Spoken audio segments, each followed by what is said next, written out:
a lot of people were asking me, I've gotten a lot of emails from people asking me what I was referring to and where they can find the audio.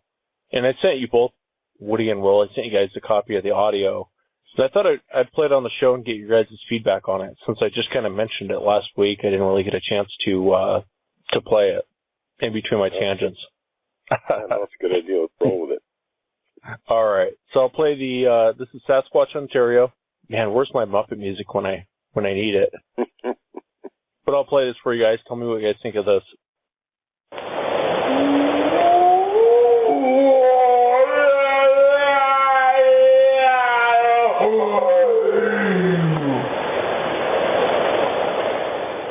As with previous visits, what this involves is another step forward and our first direct back and forth communication at this level. This is the first time that Nefertia has spoken with a direct response. The last two visits have shown some extremely exciting progress. We've learned that each visit brings more insight as they allow us a small step forward and more insight into their world. While it doesn't always come out as intended, it's a very surreal feeling when you're standing there speaking directly with a Sasquatch. We're learning as we go, and this is unknown territory. It's an extremely unique situation. It's an incredible end to a year of activity that has grown with each visit, and we hope the next year continues at this rate.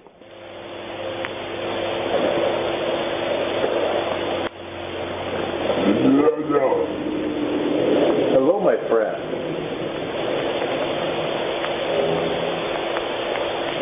Nefertia.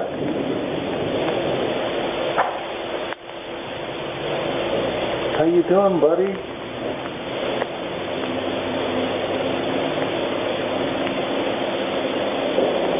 Oh, Nefertia, can you please tell me?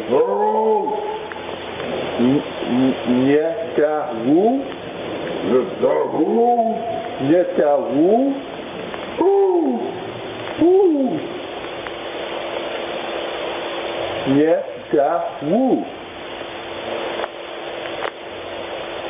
I hope that's a good word.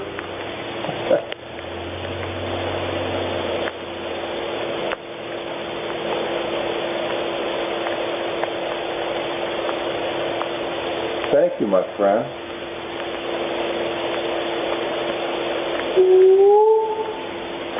Netahu?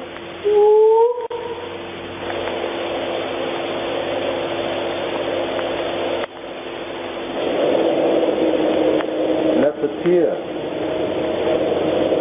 my brother.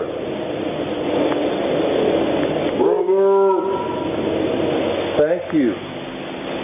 My brother Nefertia. Lord? Yes? I'm here, buddy.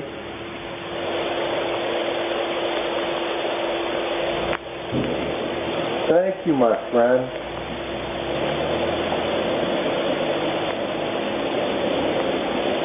Yes, I got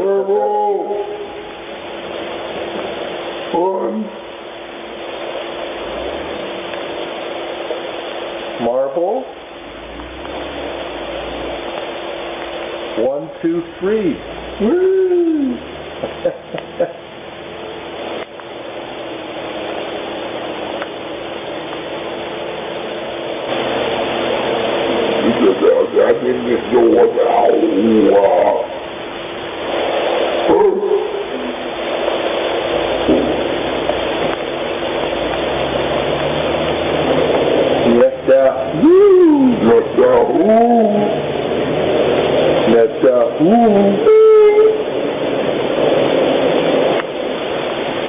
You're a good friend, buddy.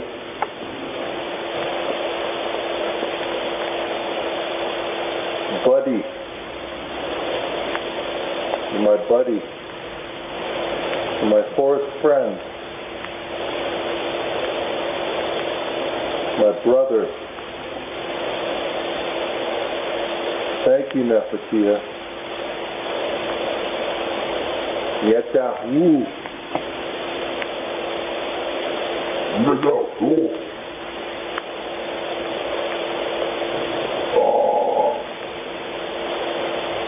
Can you speak up a little bit? Do you understand me? Yet that whoop?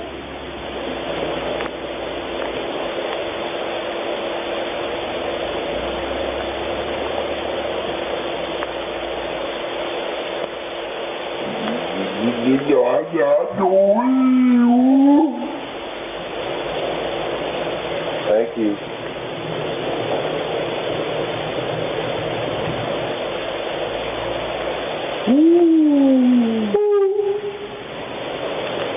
Lower. Lower.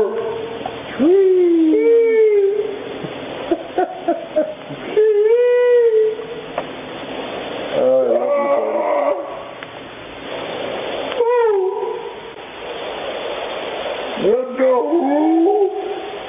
Get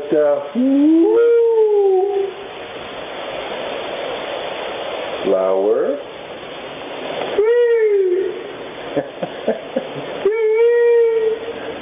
Oh, you're awesome, buddy.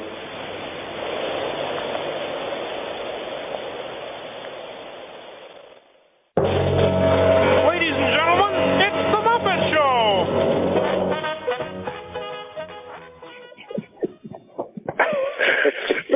I hear the laughter. Yeah. You guys, I have a bunch of other painful. things. I have other things to get to, but do you guys just want to rip on this for the next hour? I've never come across a bigger, stinkier pile of horse manure in this whole business than that one. Oh my God. Yeah, that's pretty bad. Do they really think people are that stupid? I don't know, man. I felt like I was watching Star Wars all over again. I think it was like Chewbacca. I don't know if that was Chewbacca.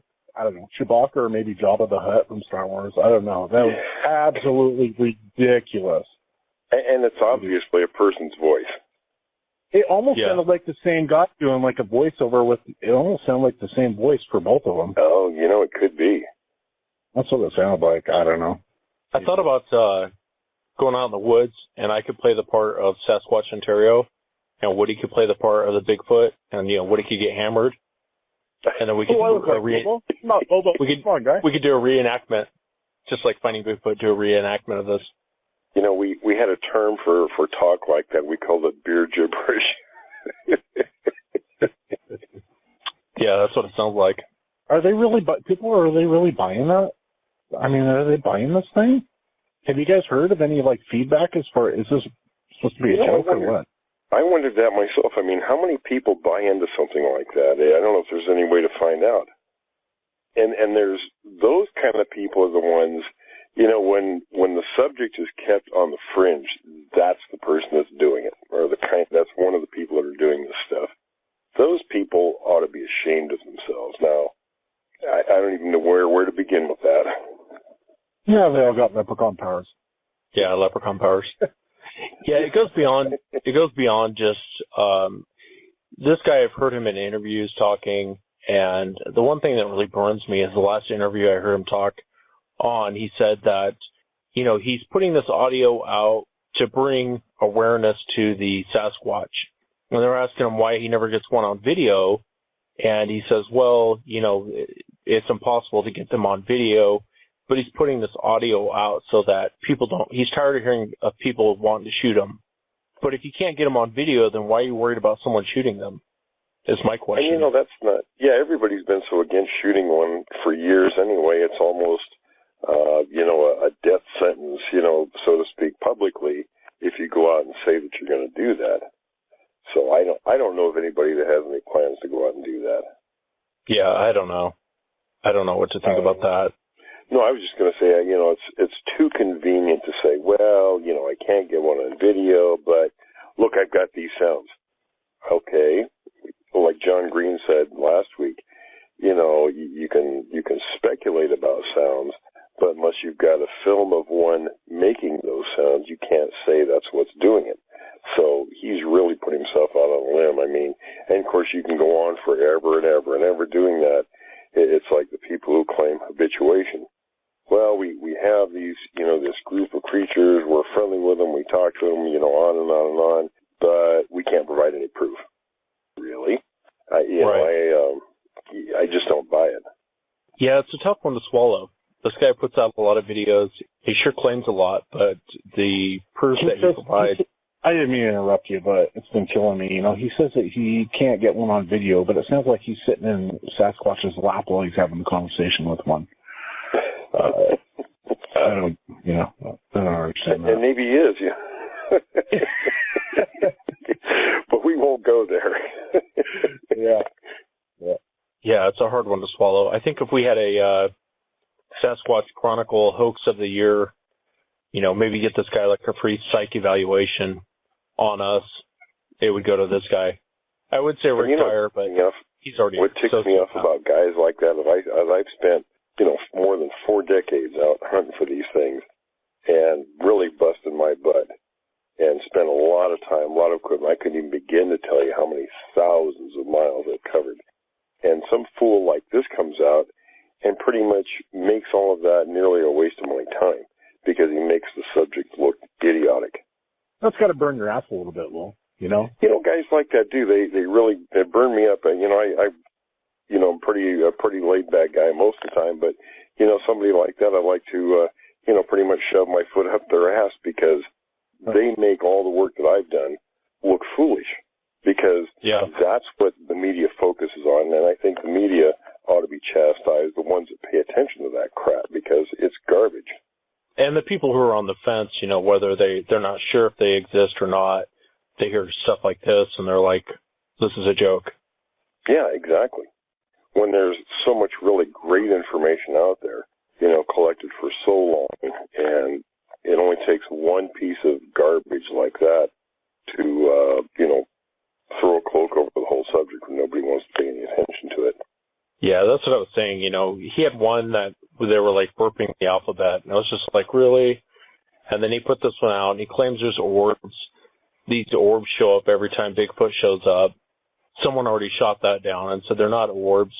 It's snowflakes coming down, and then when he snaps a picture, the flash, creates that. Right, the light bounces back off the snowflake. I mean, just listening to this guy, he's real shady with his answers when people ask him questions about anything regarding this site or this habituation site. I mean, he's just really, really shady about his answers on anything. He tries to be real, he'll talk all day long about how wrong it is to shoot one and this is why he's doing it. But when it comes down to any sort of details or getting down to anything regarding this situation, he's real shady on his answers. And it just screams hoax to me. The whole thing just screams hoax to me. Yeah, no, I have no doubt that it's hoax. It's even a bad hoax is the thing. Yeah, exactly. It's not even a good hoax. It's a pretty bad one. I'm trying to figure out why someone would do that. There's been a lot of hoaxes in 2013. I mean, I could probably name 10 off the top of my head, but I just don't understand the mentality, the mindset of wanting to do a hoax, of wanting to put something out there that is BS, and eventually people will find out it's BS. I just don't get it. But, it's all about attention. It's not about the hoax or being found out. They get the attention, and even negative attention in psychological terms, depending on what that person thrives on, their stress levels, things like that. There are people that will thrive off negative feedback, as well as positive. So, he's probably just one of those people that's where his comfort level is whatever kind of BS he can delve into and throw out there, he's getting attention for it. So, he's meeting whatever need that he has psychologically. Yeah, speaking of hoaxes, what did you guys think of, looking back at 2013, what did you think of the Melba Ketchum's DNA study? There was 113 usable... Where do we start? Yeah. What do you guys both think about that? There was over $500,000 spent on that, too, by the way. I'm not surprised. Before we would go into any kind of detail, it's probably not a bad idea, but in this subject, there's been so many... all these people that have come along all these years, somebody will come up with something, and it's almost like a sideshow. Bottom line is, well, let me back up a little first. When I mean sideshow, I mean things like, remember back when dermal ridges was the heyday, the subject. Everybody talked about dermal ridges and how that was going to prove the Sasquatch was real. And it didn't. Before that, of course, Patterson film and tracks and all the different aspects of it. And DNA is just another one. For my first book, Notes from the Field Tracking North America Sasquatch, I interviewed an expert in that area about sampling hair and DNA and things like that. And one of the things he told me was that when you'll hear people jump on the bandwagon all the time, a hair sample is tested and it comes up unknown. Well, they make the bridge to Bigfoot. And he told me, he says, when it's unknown, it's unknown. We don't know what it is. It's not, it doesn't match anything. So it's nothing. There's nothing that matches it. And he said, basically, a hair sample, you have to take samples off a known sample to compare them to other things. You can't just, throw them in a bunch of chemicals, test them, and voila, you have Bigfoot. It doesn't work that way. So that's the first problem with her whole DNA thing, was all these samples were sent in. Heaven knows where these samples came from, what they came from. There's no way to prove it because none of them was actually taken off directly off the body of a Sasquatch, put in, some kind of a sterile receptacle, and then taken to the lab. There was, if you were able to do that, you wouldn't need to do the DNA test. You'd have the body. So that's the first problem. There was no control over the collection. Then we go down the rabbit hole, with Melba Ketchum herself. You guys know that, and I don't know if it's still up there, but you can go on the Better Business Bureau site, and her company rated F with the Better Business Bureau. And I believe there was some litigation pending against her for shoddy work. There's the second problem.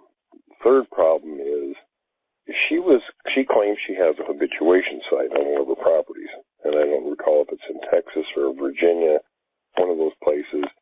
And then when I got to the part digging into this about where she claimed that she was mentally and or physically raped by multiple Sasquatches, that was enough for me.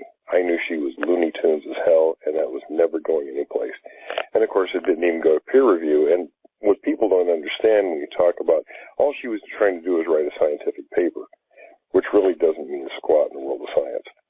And it didn't even go through peer review. So that tells you right there it was a failure. So everybody who touts all that stuff are really fooling themselves. Yeah, the thing with Melba that kind of threw me off was, even before it got to that point, her story on what Bigfoot actually was kept changing. I was like, okay, you're losing me, Melba. You're losing me. And then she went to where it's a, God, I can't even think of what it was. She said it was a lemur. She said it was a lemur. And then she said it was, possibly angelic. So there's possibly angelic roots to the DNA study. And it just kept changing and changing. And like you said, well, when she got into, hey, I was mentally raped by Bigfoot, she just lost me there. I mean, it had nothing, her DNA study could have been right on, but the whole circus that evolved around her, then around all of the stories that were leaked from her, then her story kept changing. I mean, her DNA study kind of became irrelevant at that point just because she just kept saying one crazy thing after another. Wes, I think you kind of hit it too. I think the most important thing, the biggest point that both of you guys brought out is what Wes said. It was a biggest circus. And the problem is with that, it gives people like Will that have been in this for 4 decades a bad name when they've taken something like this serious. And here again, we have somebody saying they've been raped by, mentally raped by Bigfoot. There was so many holes in her story. And there's a lot of wasted money. Think if someone gave us $500,000, what we could do with it. You know what I mean, guys? Yeah, we'd go out and prove they were real. We would go out and do something with it. That's the saddest part of the whole thing. It was a circus and it's a big fat F as far as I'm concerned. I wish someone would give us the money. Let us go prove it, And it's funny, every time something like this has come along in probably the last 30 years, I started out watching Hinton and Green do this. Whenever somebody would claim, it was always something imminent, where capture is imminent or something is imminent. They'd always say, that's crap, but nothing's going to happen. And every single time. And then when they stopped doing it, I started doing it. I'd say something would come along, and I said, Don't even pay attention. It's worthless. It's not going anywhere. And every single time. When this came along, everybody was asking me, Will, is this going to prove Bigfoot's real? I said no. And a few people got a little excited when I said that at first, but I, explained that for me, and knowing a little bit about science, interviewing an expert in those areas, knowing that when there's a breakdown in that chain of custody of proof, they can't verify any kind of a source for a sample, then it could be anything. And then we're talking contamination and aging and all kinds of factors. And even if they did have 100%, genuine Sasquatch hair in there, if it did come back unknown. And what's interesting, you mentioned the lemur. I know where she got that. That came from, it was John Napier, somebody back in the early 70s, anthropologist who talked about hair samples that were examined back then. And they said the closest the hair came to was lemur hair, but they were unable to identify it beyond that. I think she was just borrowing from obscure references, old references, things that people today, because people today, heavens, they don't want to look at anything older, for comparisons. She, I think, embellishes a light term to use in her case. As a side note, well, just so you know, Wes, I told you the other day, I actually was in contact with Melba a little bit on Facebook, and she declined an interview. Imagine that.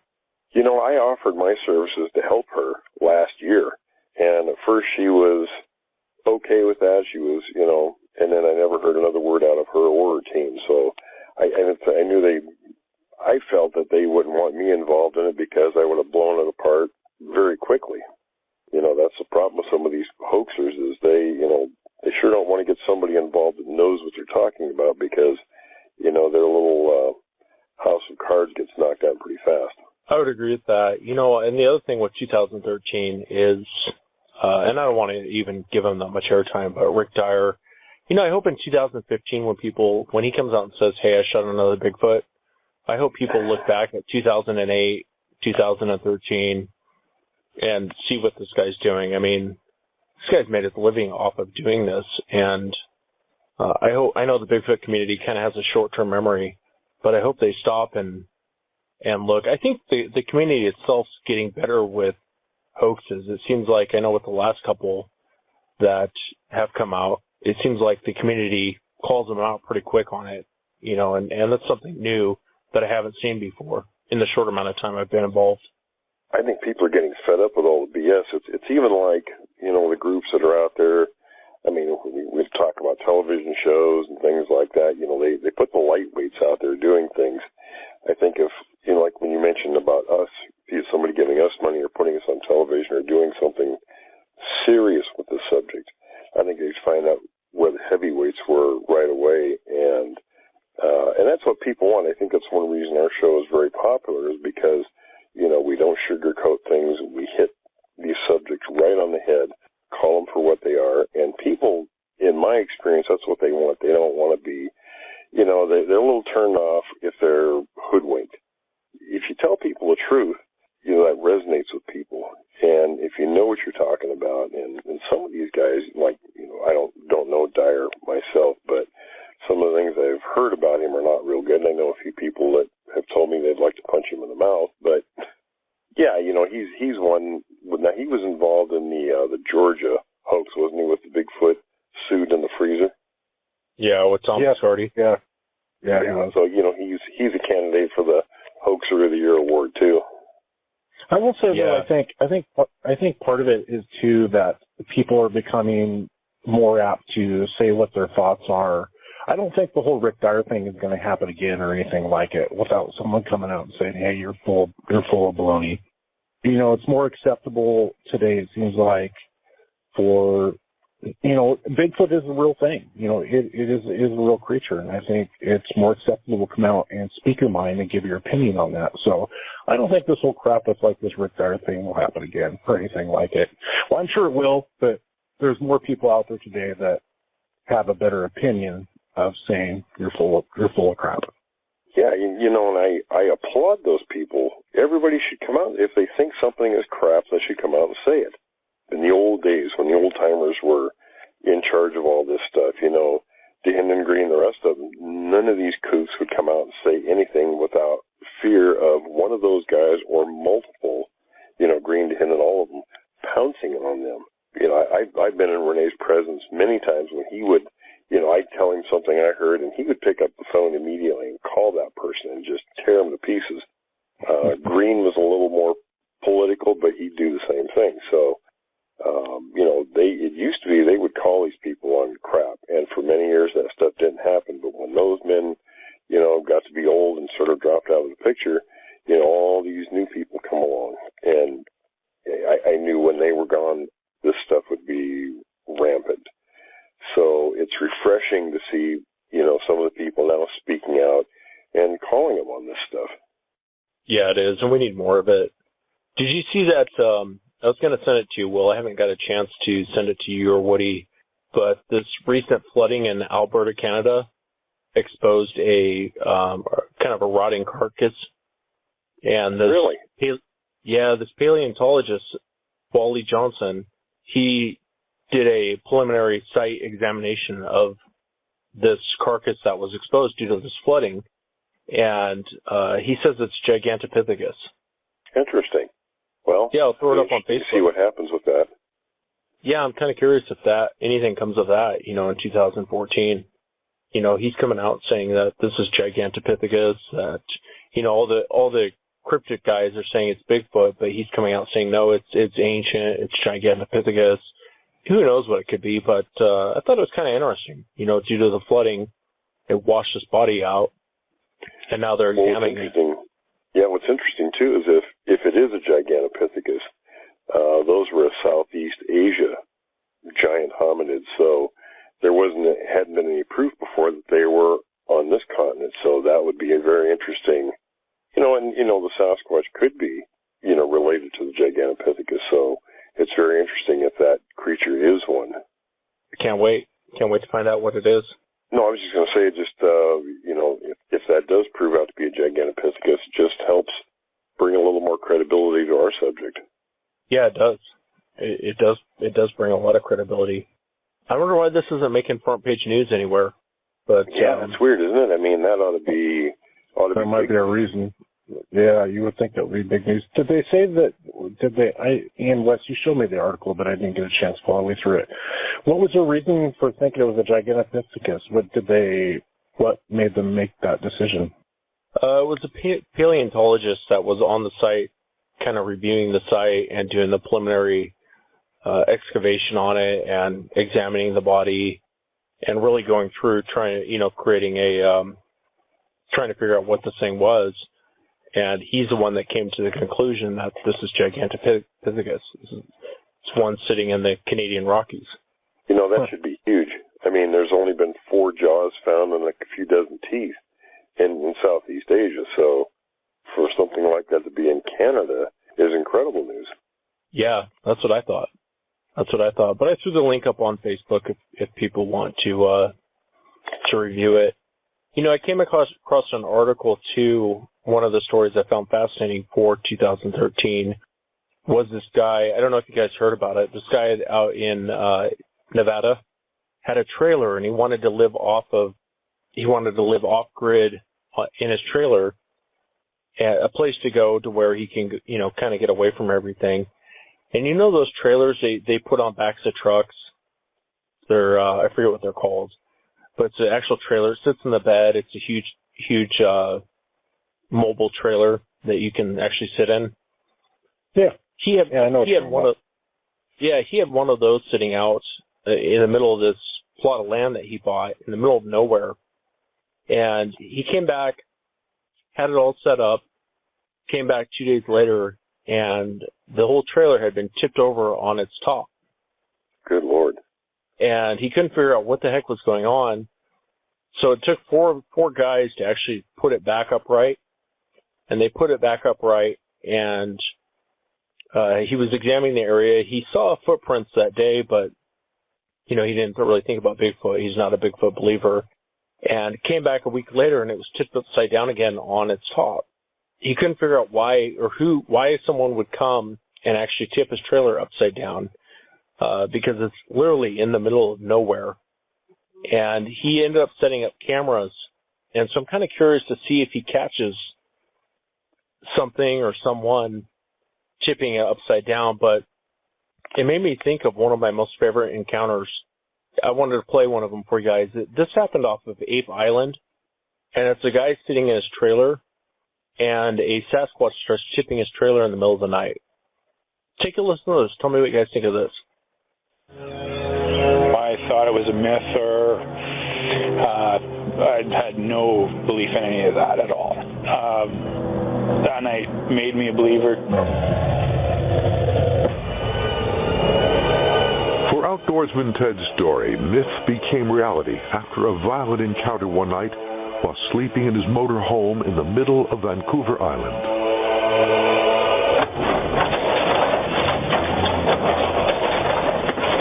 All of a sudden, the motorhome shook violently.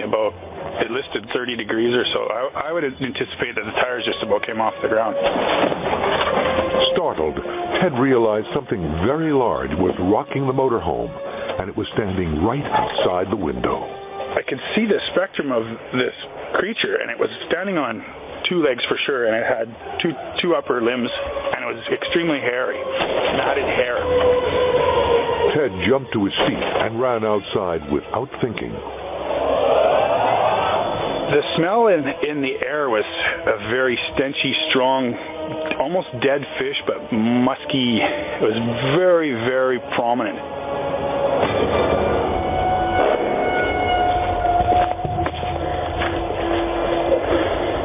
I got to the tree line where the firelight had stopped. So basically it was where I was looking into blackness and I'm lit up. That's when I could hear the footsteps of this creature stop, as if it knew I was there. It was very still and very quiet and very eerie, knowing that something's right there or somewhere close by looking at me. Then I thought about how crazy I was after I'd gotten out. I was like, I have no way to defend myself. Ted retreated inside the mobile home without seeing the creature again. The experience left him shaken. I'll never camp there again unless I'm in a motorhome. I will never sleep in a tent in Strathcona Park as long as I live. It's interesting. The guy in Nevada, a researcher came out, and he was speculated that possibly a Sasquatch had tipped over his motorhome or trailer, trying to get to the grubs and the insects underneath. But listen to that encounter. You wonder why, you wonder about the behavior. Why would it do something like that? It kind of reminds me of Rebecca Brutello's story also. Remember when she talked about going into the trailer and the thing shaking it? And I've investigated a couple of incidents out north of Stevenson where there was a couple of small cabins out there that were shaken. Even a story, remember, we had on one of the shows with the guys who were in the cabin in, I want to say it was the Rockies, Colorado. So they seem to do that occasionally, and you're right about the behavior. It's got to be, it's a little more than going after grubs under the trailer. They wouldn't expend that much energy for something, with that little of a yield. Yeah, you're right. It does remind me of the encounter on Colorado and Rebecca Brutello's. You wonder if maybe the Sasquatch is trying to get some entertainment, having the guy run out. Why do that? You know what I mean? That's what I was thinking. My first question was is it a curiosity thing? But then, you had said just a few seconds ago, you said why would a Sasquatch expend so much energy unless it was for a meal? Right. The Sasquatch is I would say a very lean creature when it comes to food intake versus expenditure. They don't do anything frivolously. Everything they do, all their behavior is geared around survival. When they expend some energy, it's for a reason. It's not, it's not to go after a handful of grubs. That's not going to sustain. It wouldn't make any sense. No animal does anything like it. There's another reason why it's doing something like that. What that reason is, we don't know, but it's certainly very interesting and it's very telling. Yeah, it made me think that maybe they're breaking it. Maybe it was rocking it to see if someone was in there, and if not, maybe go bust into it. I mean, that's maybe they're checking the reaction of the people. You know, what they're going to do. Is it something I can attack? Is it going to, flee from me? There's a lot that goes on at that Vancouver Island. They call it Ape Island, but I have another encounter for you guys from that island regarding fishermen. But I wanted to play this other one from Alaska. What I found kind of fascinating about this, we talk about people's behavior and we talk about Sasquatch's behavior, but as you listen to this next encounter, kind of listen to the behavior of the grizzly bear. My name is Thomas Fisher, and I've seen Sasquatch.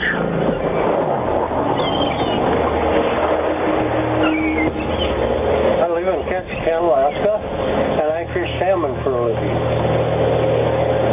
I could actually paint my windows black and run on the radar. That's how well I know this country. From his boat, Thomas Fisher has a front row seat to the edge of wild Alaska. There's places here where man has never been. It's just immense. I don't know. I think there's probably lots of things out there in the brush we don't know about.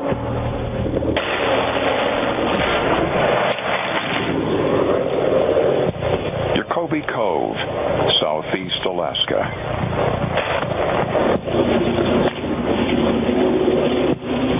Thomas Fisher anchors his boat. He is done for the day. I had a deckhand, his name was Oliver, a young guy, and we anchored up for the evening. On a beach close by, Alaska's most ferocious predator is hunting. And we were watching a big grizzly bear on the beach about 100 yards away. And the bear had been there for a long time, and he wasn't afraid of us or nothing. The grizzly is a monster. Thomas keeps a wary eye on the massive beast from the safety of the boat. The bear was huge. I saw him a couple of times before. I'd say the bear was at least 11 feet. Thomas watches the grizzly for over 10 minutes when all of a sudden the bear's behavior changes.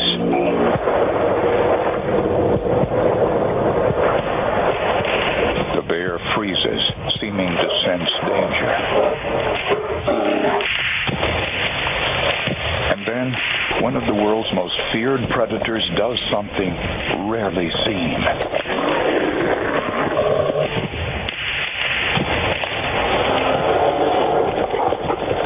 Runs away, fast. I think something really scared this bear, it was flat moving when he hit the brush. He didn't just amble off, he was just gone. Never seen a bear act like that before. What could make Alaska's alpha predator turn and run? Off on the left side, this black object come out, which I thought at first was a bear. But it wasn't. It was walking on two legs like a man. And like the grizzly, this predator is not afraid of Thomas. And I walked about 50 yards out and just stood there and looked at us for about 15 seconds. Thomas is now face to face with a creature he has never seen, despite his 45 years in Alaska. It wasn't a bear because a bear cannot walk or run standing up. I knew it wasn't a bear. It looked just like a man, only it had hair. There's a lot of difference between looking at a man and a bear. And this thing had all the features of a man, only it was all hair. And it was huge. It was at least 9 foot tall. The encounter is brief. It was a Bigfoot, just as plain as day. And he stood there probably 15 seconds. And then he ran about 100 yards into the timber. He did it so fast, it was just amazing. My deckhand looked at me and I looked at him. We said, what the heck did we just see? And we said, a Bigfoot. And Oliver, my deckhand, said, well, I'm not telling anybody. To this day, Fisher's deckhand will not speak about what he saw. But the old fisherman is very clear about the events of that evening. Definitely saw Sasquatch, and I'll stick by that till the day I die. And nobody will ever change my mind. Most people don't understand grizzly bears don't run. It's hard to startle a grizzly bear. Yeah, I've always loved that story. That's pretty telling about who the top of the food chain is. Well, it's kind of on the same topic, but maybe a little bit off topic. But, Will, did you ever see that interview of Les Stroud in Alaska? He was actually it was on the Joe Rogan show. Apparently he came across a couple Sasquatches in Alaska. So I didn't know if you heard of that or not, but it was a pretty good interview. Maybe one of these times we'll play it on the show. Yeah, no, I'm not familiar with that one. Yeah, it made me think of our encounter. You know, remember Woody was saying how it was dead silent? There was no forest noises. There was no nothing. I guess you can kind of see why after listening to that encounter, having the grizzly bear take off running. Yeah. Everything gets quiet. And like you said, you know, or actually I believe it was the fisherman that said it. It was the alpha.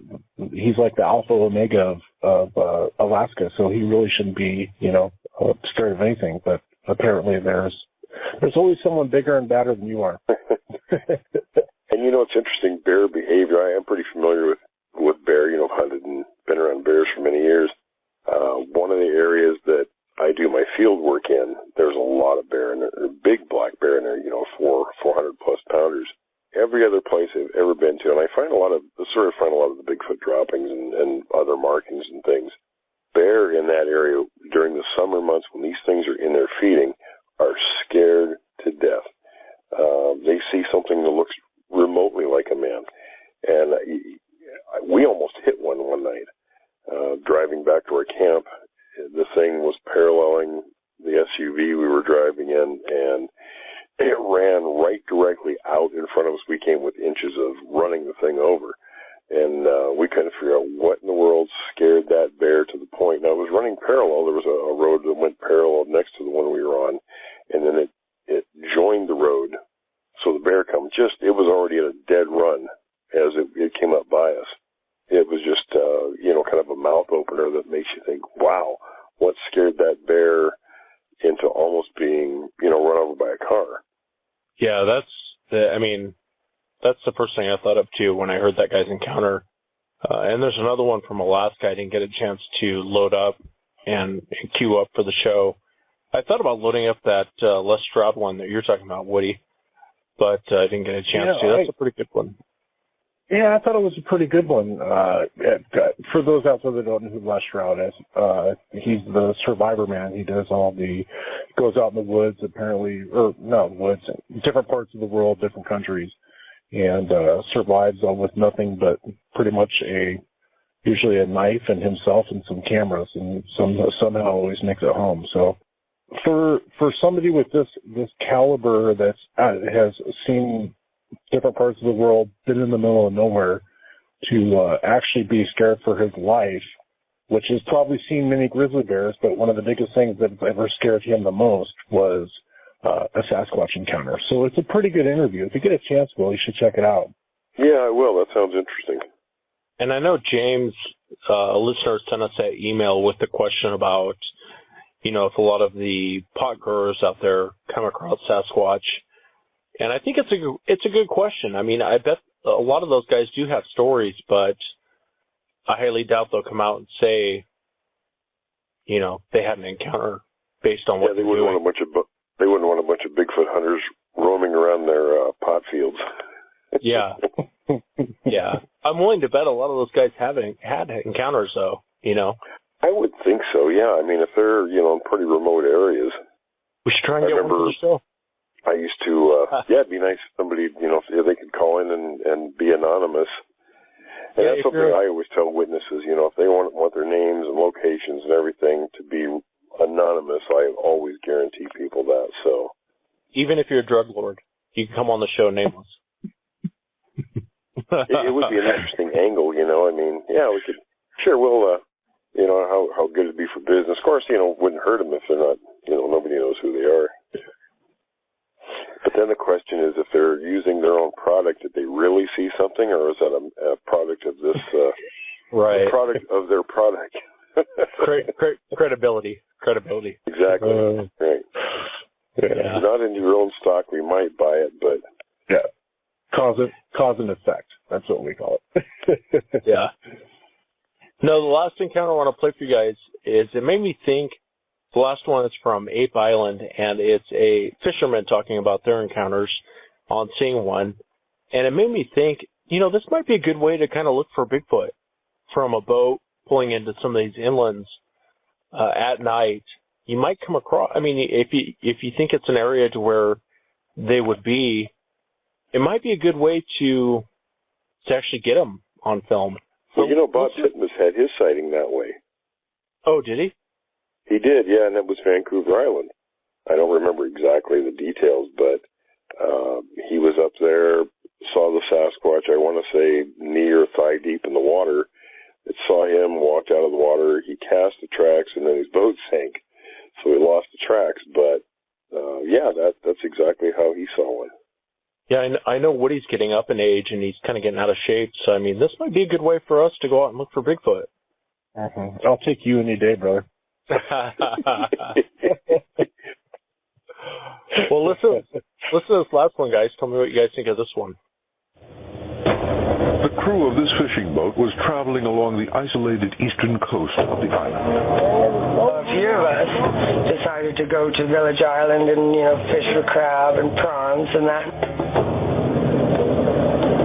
I was cooking crab out on the back deck, chowing on it and, just having fun. Then they noticed something very unusual. That particular day, there was no wildlife, no nothing. And previous days before that, there was bears, there was birds, there was all kinds of wildlife there. I thought it was a bit strange, but never really thought too much about it. And the one thing that, as soon as we got into that bay, the wind was blowing, and the smell that came out was phenomenal. I've never smelled anything like it in my life. When darkness fell, the source of the smell suddenly appeared on the shoreline.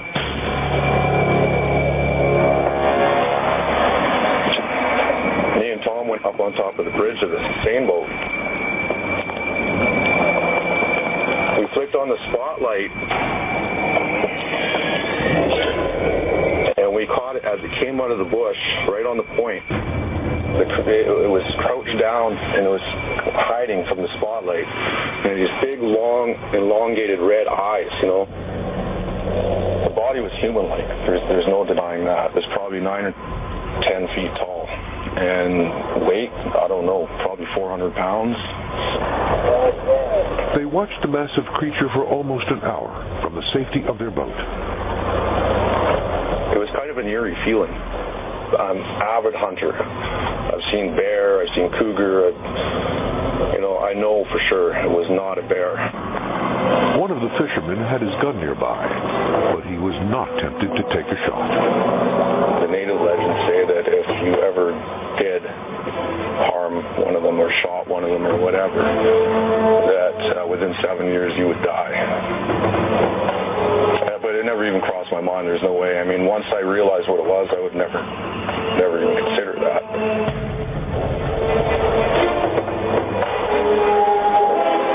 It was getting darker and the moon come up, and then as he walked around into the bay, and it took his time, and then he crouched down and grabbed some cockles, and you could hear him break them open and then start eating away at these cockles.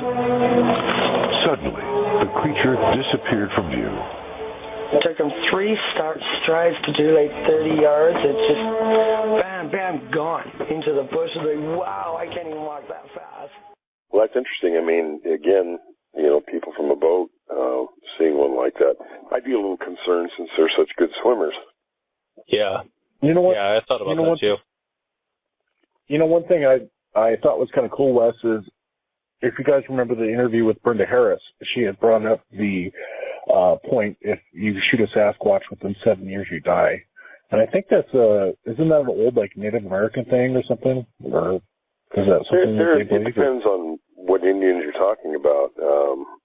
It could be anything. Even you're not even supposed to look one in the eye without something bad happening. So, again, it goes back to what experience that tribe or group or even a family or an individual has had with the creatures. I mean, as far as interpreting.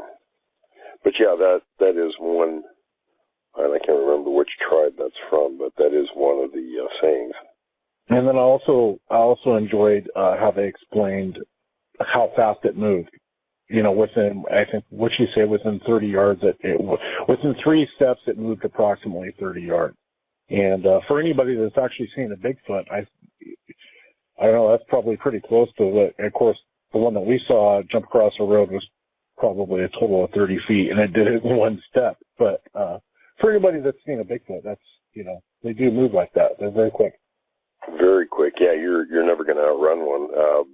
I know a comical situation. My friend John Adams, my first encounter, when we first found tracks on encounter, was the first time we found tracks back in 1972. My friend John, whose house we were on our way to, John and I went down. He wanted to see where Renee Hinton and John Green's camp was that I spent, a few days at in 75 that summer. So this is after Green and them had left. So we drove down there, and of course that was, at the time of the Puyallup Screamer events. So we drove down there with his younger brother Jeff. We parked the car, and this was after dark, so we had a couple of flashlights. We walked along the trail. Now, this was on an old gas pipeline access way through the timber. We didn't see anything. We were talking quietly. We thought, well, maybe we'll see something. We were young, 18, so we didn't know a hell of a lot, or 17. We were 17 then. So we were walking along there. We had our lights off, and I told John, I said, well, just once in a while we'll stop, we'll turn the lights on, take a quick look, and then turn them off, see if we can spot something. On one of these trips, now we were probably 100, 150 yards from the car, I was bringing up the rear of our column, and I shined the light across into the end of the tree line, and I thought I saw eye shine. So I turned the light off, and I whispered to the guys, I said, I think I saw eyes over there. We waited a minute, and then we turned both the flashlights on location, and the brush just exploded. Something took off running, and it was just exactly the way they explained. And we went boom, boom, boom, boom, and it took about 7 steps.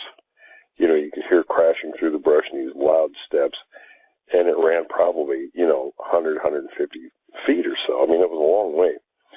And what scared us was when it stopped. And I told the guys, because we were afraid it was going to come back. And we were that far away from the car, so I said, well, maybe we better get back to the car. And I said, don't run. If we take off running, then maybe it will chase us. So we took 3 steps and then broke into a blind run in sheer terror for the car. We got to the car, John and I hop in, we leave his brother Jeff outside, and it's like, the movie Poltergeist, where they're trying to get the car started, they can't get the keys in it, and we finally get the car, and of course John's brother's outside beating on the car, screaming and crying. I think we drove maybe, 3 feet, and John remembered he had to stop and let his brother in, but, we were pretty sure that it was one of the Sasquatches there, just by the sound. You could tell it was 2 legs and something massive just bulldozing its way through the brush there. Yeah, and you're saying it didn't take off? It moved to a different area and kind of sat there? Or do you think it took off? It ran from our right to our left, and then it stopped. And that was the holy crap moment. It was like, okay, it stopped. Now what's it going to do? If it would have kept running, we would have been okay with that. But it stopped, and we figured, it's going to turn around and come back. I mean, Woody and I were talking earlier, and, we're always trying to improve the show, always trying to make it more interesting for people to listen to. And one of the ideas I had for an upcoming show, what would be kind of a cool idea, is if we actually did our show from a habituation site, have me and Woody go out there and, interesting idea. Yeah, I mean, how cool would that be? I don't know if anyone out there has a habituation site. You can shoot us an email at bigfoothotspot@gmail.com. But hopefully in Washington State. But that would be kind of cool to actually do a show from a habituation site, and so we could talk about what's going on. And I mean, you imagine doing a show from Yakult Mountain back in the '89. Man. How cool would that have been? That would have been something, huh? Yeah, that would be something. I don't know, 5 on scene, right? But I know we got a lot. do we have to get a tank or anything to get you out there again, Wes? Or, do we need some armored vehicles? And no, I'm good to go. You're all right. I'm good to go. Okay. Yeah. You might want to hit the treadmill before we go, just to get you back into running. Yeah, you might need a hug or something before we get out there to make sure it's okay. I'll take a hug before we go. Just bring somebody that's slower. You only have to outrun one person. Yeah. No, I think that's an excellent idea. And even if anybody out there has any ideas for certain things, feel free to shoot us at Facebook, give us a message, and we're always open to ideas and new suggestions. So that'd be great. Yeah, I appreciate all the love we've been getting on Facebook. I think in the last 24 hours we've had 100 likes on our Facebook page. So thank you to everyone out there who. We've got some awesome listeners. Yeah, people listen. I appreciate it. So we really do appreciate that. But I don't know if I have too much more for you guys. I almost wasn't even going to do a show. I know, Will, you've been sick. I've been sick. And it's coming up on the end of the year. And I almost just said, well, let's just do a show after the beginning of the first of the year. But I figured we'd throw something together for our listeners just because we've gotten so much love from everyone out there. Didn't want to leave everyone hanging. Yeah, exactly. No, people really appreciate it. I mean, I've seen the emails about how people want the show to be longer or more often. I thought about maybe we should do a show on the burial sites that you were talking about, Will, describing the burial sites and why you think that's not a bad idea. We could do that. And I think that's a topic that a lot of people don't think of either. You know what I mean? I don't think a lot of people don't know about it. Yeah, so I guess that's what I'm trying to say. I didn't really know much about it until, talking to you. And I never thought about it until, because Renee put me onto those places, and I think he wanted to see what I thought about it, because he didn't say anything. He told me how to find them, and it's cross country. It's not like anybody can just go find these places. I had to have his directions, and then I went out and had to locate them on my own. So, and I didn't think about it for years. Even the last time I was at the sites was in 2005. Even then, it didn't dawn on me. And it was in a conversation or something a few years later. And I thought, I wonder.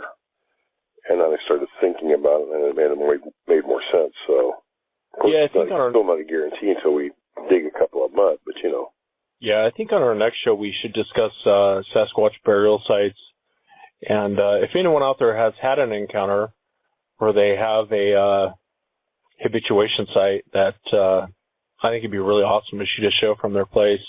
I mean, if anyone has anything like that going on, definitely shoot us an email, bigfoothotspot@gmail.com. But that's pretty much it, fellas. Sounds good. Sounds good. I hope that's a good idea. I hope you get to feeling better, Will. Yeah, me too. My throat's about ready to give out for the evening, I think. Yeah, mine too. I'm dying here. So wish you and Will, and Woody and Will, wish you guys a Happy New Year, and everyone out there listening, Happy New Year. And we'll see everyone after the first of the year. Do Sasquatch bury their dead? I know this is a question a lot of people ask. The main question when talking about Bigfoot, and a lot of skeptics out there, the main question people ask is, why don't we find any bones? And so this week I thought what we do is discuss Sasquatch and possible burial sites for the show. I know before we get to that, we had Robert call in from Washington State with an encounter he wanted to share on the show. So what I thought we'd do is bring Robert on first, have him share his encounter with us, and then we'll get into our topic for this evening. What do you guys think? Sounds good. One thing I want to do is mention, I want to thank Joe Zerat out there for the new cover art.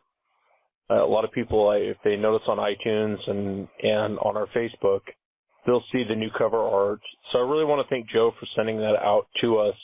I know, Will, you're wondering if maybe he could do a little artwork for you for your upcoming book. Yeah, I've actually got 3 projects I'm working on that I've been looking for somebody who wouldn't mind doing a little bit of sketch work for me. And, speaking of people that have contacted us various times, I want to say hi to Bruce in Scotland. really, he asks a lot of questions, but it's great because it really gets my mind working. You know, it digs up things that I've forgotten, years ago. So thanks, Bruce. Glad you're on board with us. Yeah, Bruce is the man. I know he sent us a lot of love on Facebook. I also want to thank Melanie West. We did a story last week, or I'll take the blame for it, about Gigantopithecus in Canada, and it was a spoof website. Melanie West sent us the update on it, letting us know it was a spoof website. So sorry everyone about the news story. Well, let's go ahead and bring Robert on and hear his story, and then let's get into our topic. Okay. Hi, Robert. Very nice to make your acquaintance. Good to meet you, Will. I don't know if you know much about me, but I've actually encountered Sasquatches twice, myself once when I was 16 and another time when I was about 30. The first time was at very close up within 15 feet of two of them. Knew the world famous Sasquatch hunters personally and have done this for over 40 years now. So, and out of respect for your anonymity, we'll only mention your first name, and if you wish any of the names of locations or anything else, we won't mention that. We'll just say, if you want to just say Washington or the Northwest, we can refer to the areas as that. I don't mind disclosing where it was. I don't hunt that area anymore. So okay. I don't mind if people go up there and snoop around. It's actually a beautiful country. Let's start out by talking about the subject of Bigfoot itself. Prior to this incident, had you any sort of knowledge about this subject, or yes, maybe what was your thinking about it at that time?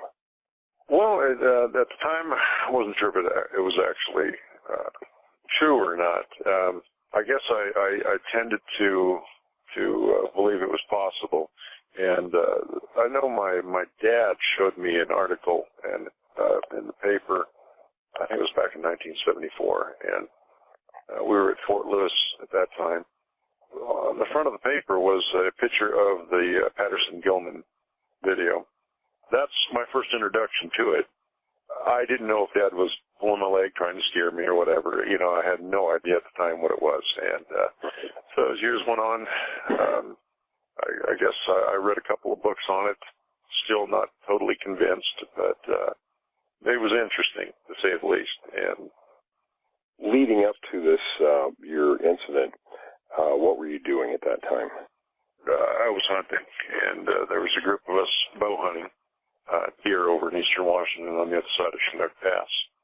I'd bow hunt deer there in September, and then I'd hunt elk with a rifle around St. Helens in November. This dates way back to 1987, I believe it was, and I intended to spend 9 days up there. My friends were going to just spend the weekend, go home, and then come back for the next weekend. We'd sit around the campfire and talk and tell scary little stories and stuff like that. And one of the guys that was up there with us, he had his fiance camping with us. And Saturday night, she kept hearing things around camp in the middle of the night. And she was afraid to get up, I guess, and go to the bathroom. And when she told us about it the next day, we just all assumed she heard deer or something around camp. We absolutely did not take it serious. We just assumed she was unfamiliar with what she was hearing. It was just something walking around, or was there some kind of vocalizations, or? No, it was just noise, something walking around, moving around camp. So, and like I said, we just all assumed it was deer or something. It was no big deal.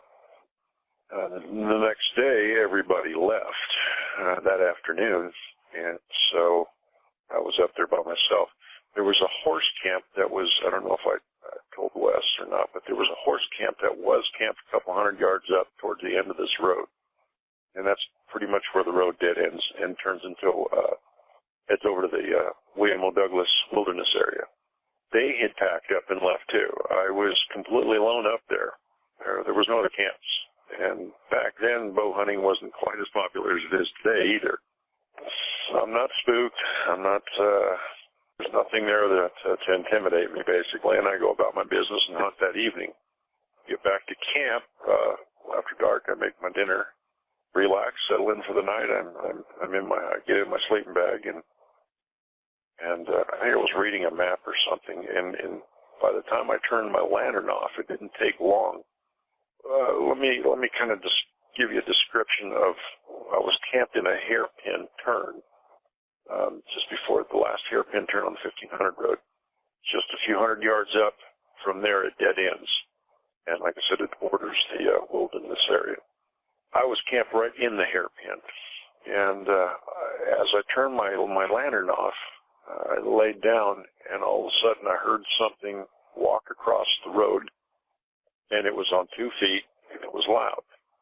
And it came from the opposite side into my side of the road. It startled me, and I sat straight up in my sleeping bag wondering what the hell I just heard. I'm listening, I can't hear anything, and then I can start hearing branches and stuff move, and it seemed like they were getting closer and closer to my tent. I couldn't hear footsteps then. I still don't know what I'm listening to. All I know is something came across the road. It was on 2 legs, and it had a heavy step. But once it got onto my side, it was quiet. But like I said, I'm starting to hear it approach. I'm kind of nervous. I'm unarmed at the time. Back then, you couldn't be armed when you were bow hunting in the field. And so I had no guns with me at the time, and a little unnerved by all this. And suddenly, it must have been right outside my tent. I had my cooler set up by my tent, and it must have kicked my cooler, because my cooler spun around and slammed into the side of my tent. That scared the hell out of me. And I grabbed a machete. That was the only thing that I had there next to me that I could defend myself with. I remember grabbing the machete and holding on to this. And this thing had to have been so close I didn't smell it. I couldn't hear it walk. I couldn't hear it breathe. But I swore it could hear I thought it could hear my heartbeat. Then after the cooler, it must have walked over to where I had my kitchen set up. And I remember hearing my Coleman gas can hit the ground.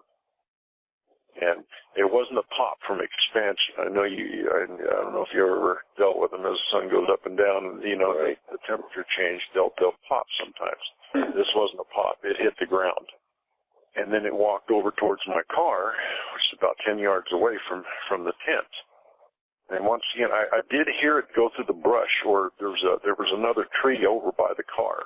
And if I'm not mistaken, it was about maybe 10 foot high, and it still had boughs that were relatively close to the ground.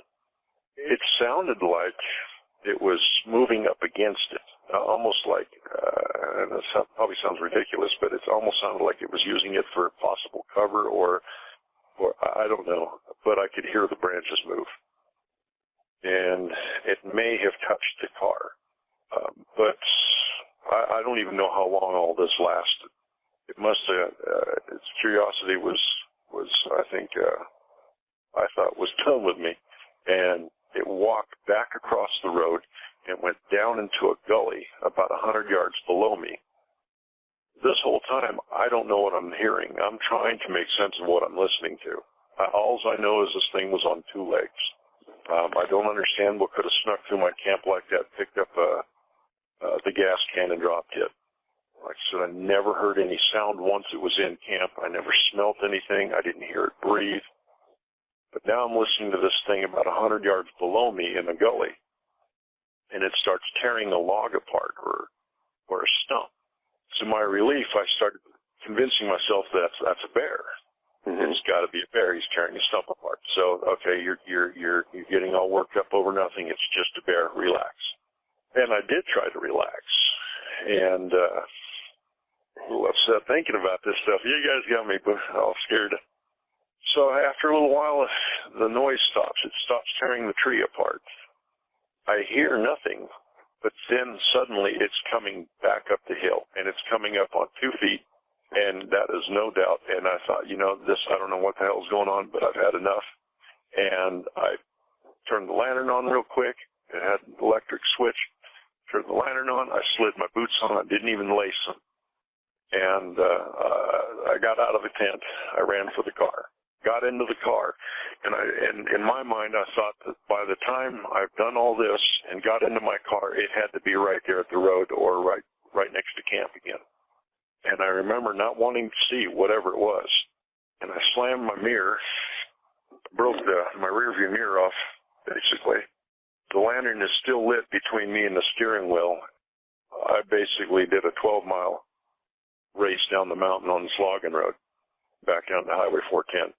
The way this gully and this canyon work, and the road runs parallel to Cowpuncher Ridge, I kept thinking this thing was going to intersect me somewhere between before I got down far enough, before I got down to McDaniels Lake. I kept thinking this thing's going to run down. It can come down the side of this mountain and intersect me, and I really was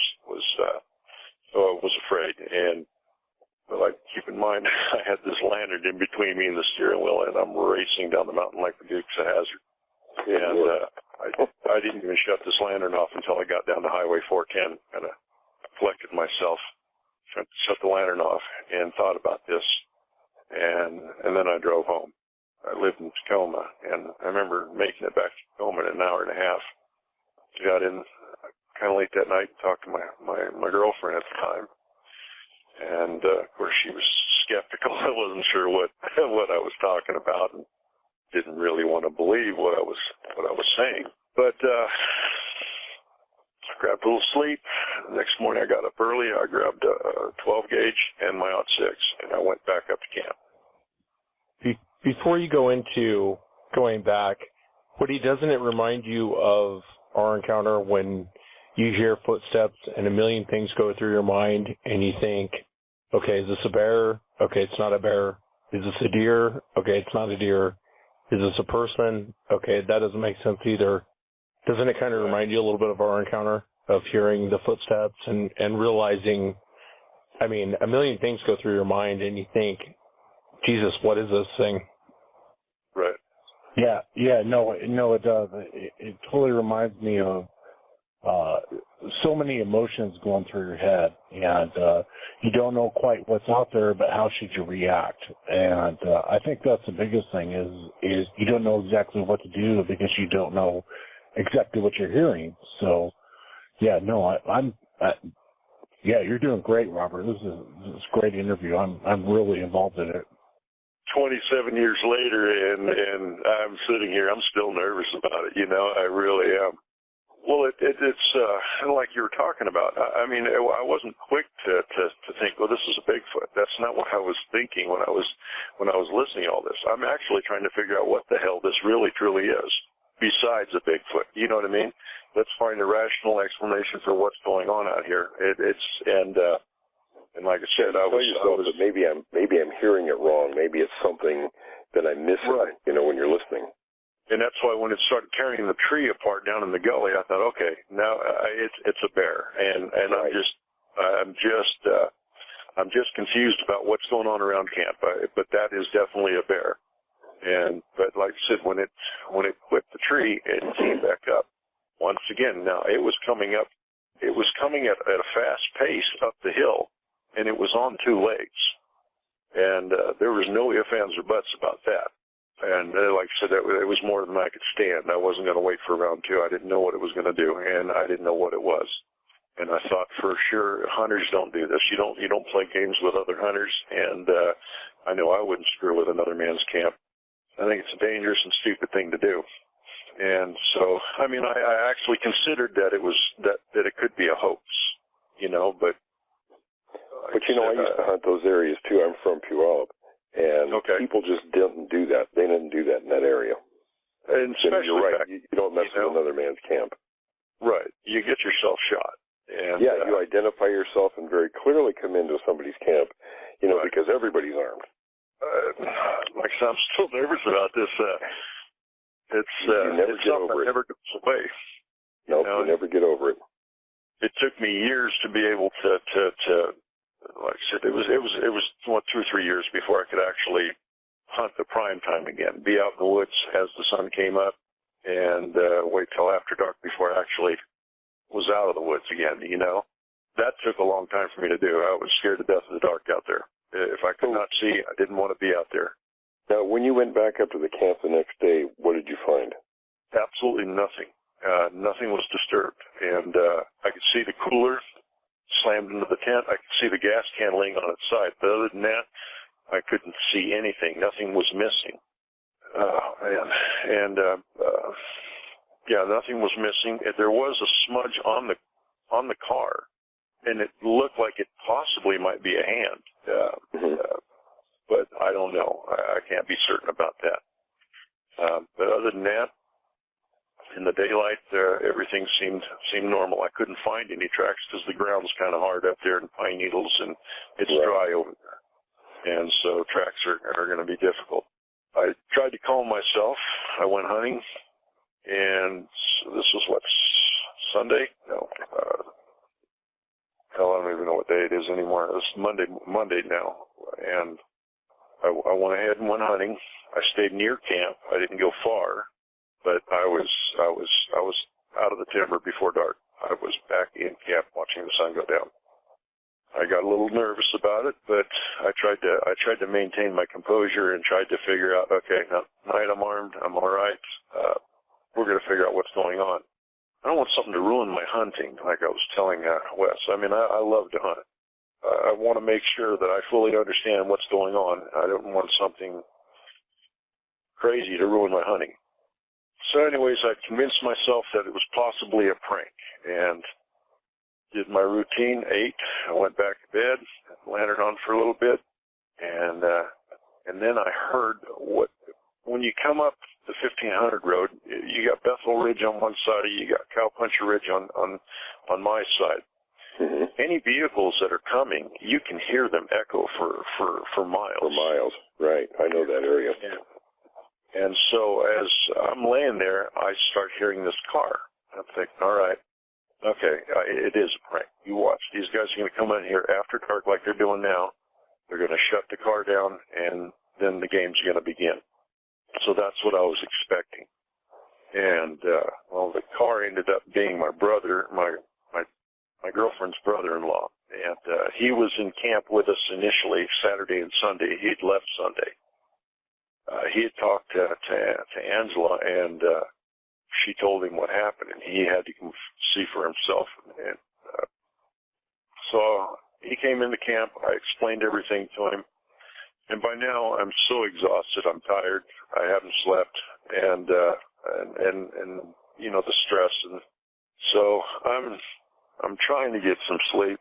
I'm not hearing anything yet. And I remember Mike asking me, he says, what time did this happen last night? And I says, what time is it? I think he said 9:30 or something like that. And I said, and jokingly, I told him he's late. And I started dozing off. By that time, Mike shakes me again. Robert, did you hear this? Did you hear this? Listen. I'm listening, and you can hear movement down on the other side of the hairpin again. But now you're hearing what I called, at that time, I called it gibberish. They were chattering. It was talking. The other thing that was really peculiar about this is I was telling Wes that when this thing was talking, I'm not sure if it was, you heard a clicking sound. But I don't know if it was clicking from its tongue in cheek or if it was clicking like stones together, if that makes sense. And it would had an intense voice. It wasn't that it was overly loud or anything, but it was intense, a very strong voice, if that makes sense. Mm-hmm. And as soon as he would, I'm going to try, I don't know if don't laugh at me, but I'm going to try to mimic a little bit of kind of what I was hearing. And it sounded almost like a, and with clicking going on while he was doing this.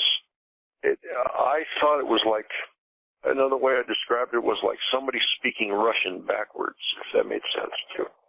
And, right. And as soon as he stopped, another one would pipe off, right, about probably 20, 30 yards up from him. And he would respond to that. And then a third one would put in his 2 cents. And so we were semi-surrounded by these things. And they were just on the other side of the road. They couldn't have been no more than 30 yards from us. I imagine they were even closer. I'm just saying they couldn't have been any further than that. They seemed to stay stationary. Occasionally you'd hear stuff move around, but I didn't feel so threatened. It was intense. It was incredible to hear what I'm hearing. I couldn't believe what I was hearing. Mike would, then they'd shut down, and Mike stayed, he was just awake, like, he was my sentry. I kept, once it slowed down a little bit, I would doze off. And then Mike would wake me up again. You got to hear this. You got to hear this. And we'd listen to the stuff again. And this went on. There was at one point Mike wanted to leave. He couldn't handle it anymore, and he wanted me to actually shoot warning shots through my tent. I thought, absolutely not. That's not going to happen. I didn't feel threatened enough to shoot, but scared enough to where I didn't dare. And I don't know what's going on, and I don't know what this is. What if it's people? You know what I mean? I don't want to shoot somebody, and I don't know what I'm shooting at. I'm not pulling the trigger. After a while, he suggested we leave, and that he would hold the flashlight. We could, and I'd take the guns, and he'd get us to the car. And I thought, I'm not leaving, Mike. I says, if they come across the road, you wake me up. Wake me up. If you hear anything on that road or come across the road, please wake me up. Then it's going to be a different story. But they never did. But they stayed there till almost daylight the next day. And I don't know if they were observing us or I don't know what the hell they were doing. I really don't. I just know they scared the hell out of me. They scared the hell out of Mike so bad that Mike's never gone back in the woods to camp. And this was almost 30 years ago. Mike, he grew up out in the country over here by Hart's Lake, not too far from Fort Lewis and so forth. And right. He understands what goes on, but it spooked him bad, and it spooked me bad. Like I said, it just about ruined my hunting. Taking me years to kind of get over it, and I don't think you really do, because I'm not over it now speaking to you. And no, you don't. You never. It's something that kind of gets burned into your mind, and you can't shake it. I think it's so different than anything anyone can experience that it stays fresh with you all your life. It really does. And I mean, it's like I said, 27 years, and I still hunt. I force myself out in the woods. I do my thing. The fear isn't as bad. I can actually think about this stuff now when I'm out there. I don't feel threatened. I don't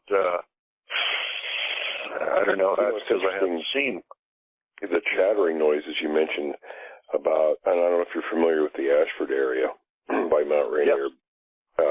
My buddies and I used to camp up near Copper Creek, and one night, now the Sasquatches do move around through those areas. In fact, all that whole region, and I could spend hours talking to you about the different areas and different things that have happened in those regions. But over in the Copper Creek area, about 2005, 2006, we were camped up there for a couple of nights, and we were sitting around the fire, 4 or 5 of us, one evening after we'd gone into Ashford and had dinner, and about 100 yards above us on the ridge, we heard chattering very similar to what you described, and about 40 feet or so to the right of where we heard this noise coming from, and it was the weirdest noise. And I've heard a lot of different Sasquatch noises over the years, usually screams, whistles, things like that. But this chattering, the other individual was making almost chimp-like noises, not hooting like an owl, but a hoo, hoo, hoo, hoo kind of a noise in response to the chattering the other one was making.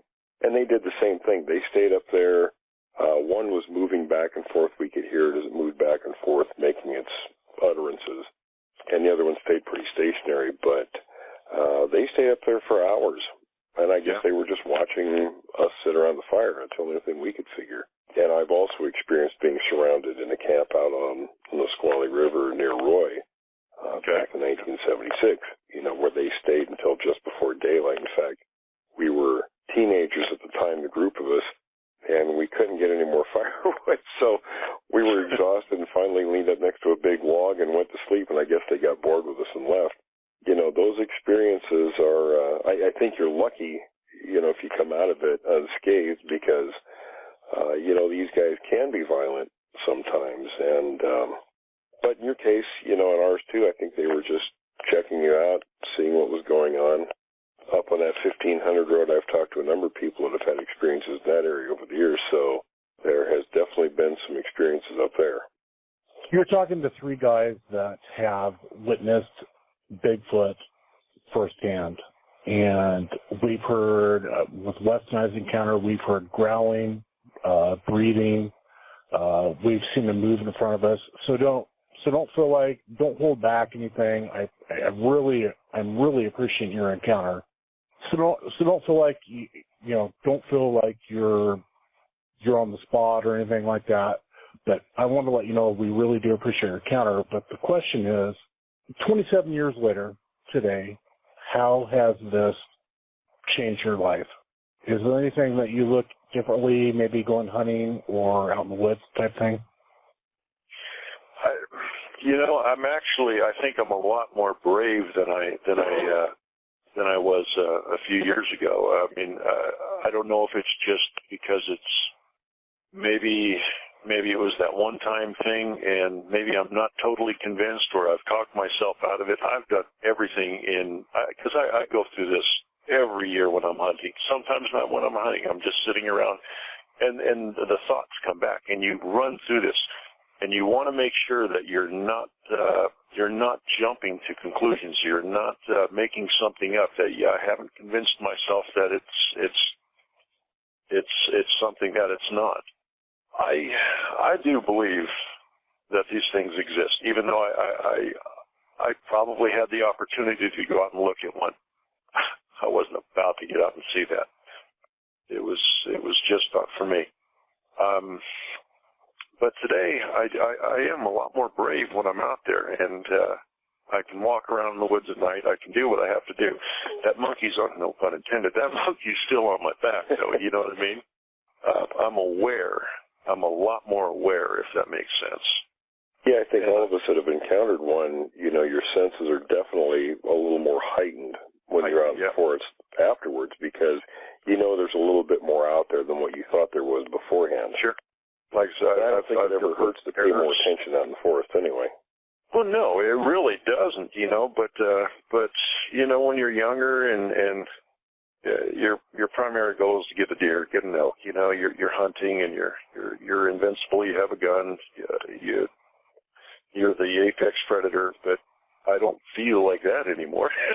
I'm not. No, you hit that right on the nail, because I used to carry a 357 in a shoulder holster and my 300 Savage when I hunted deer and elk, and I did the same thing. When I was young, I was out by myself, go for miles, cross country.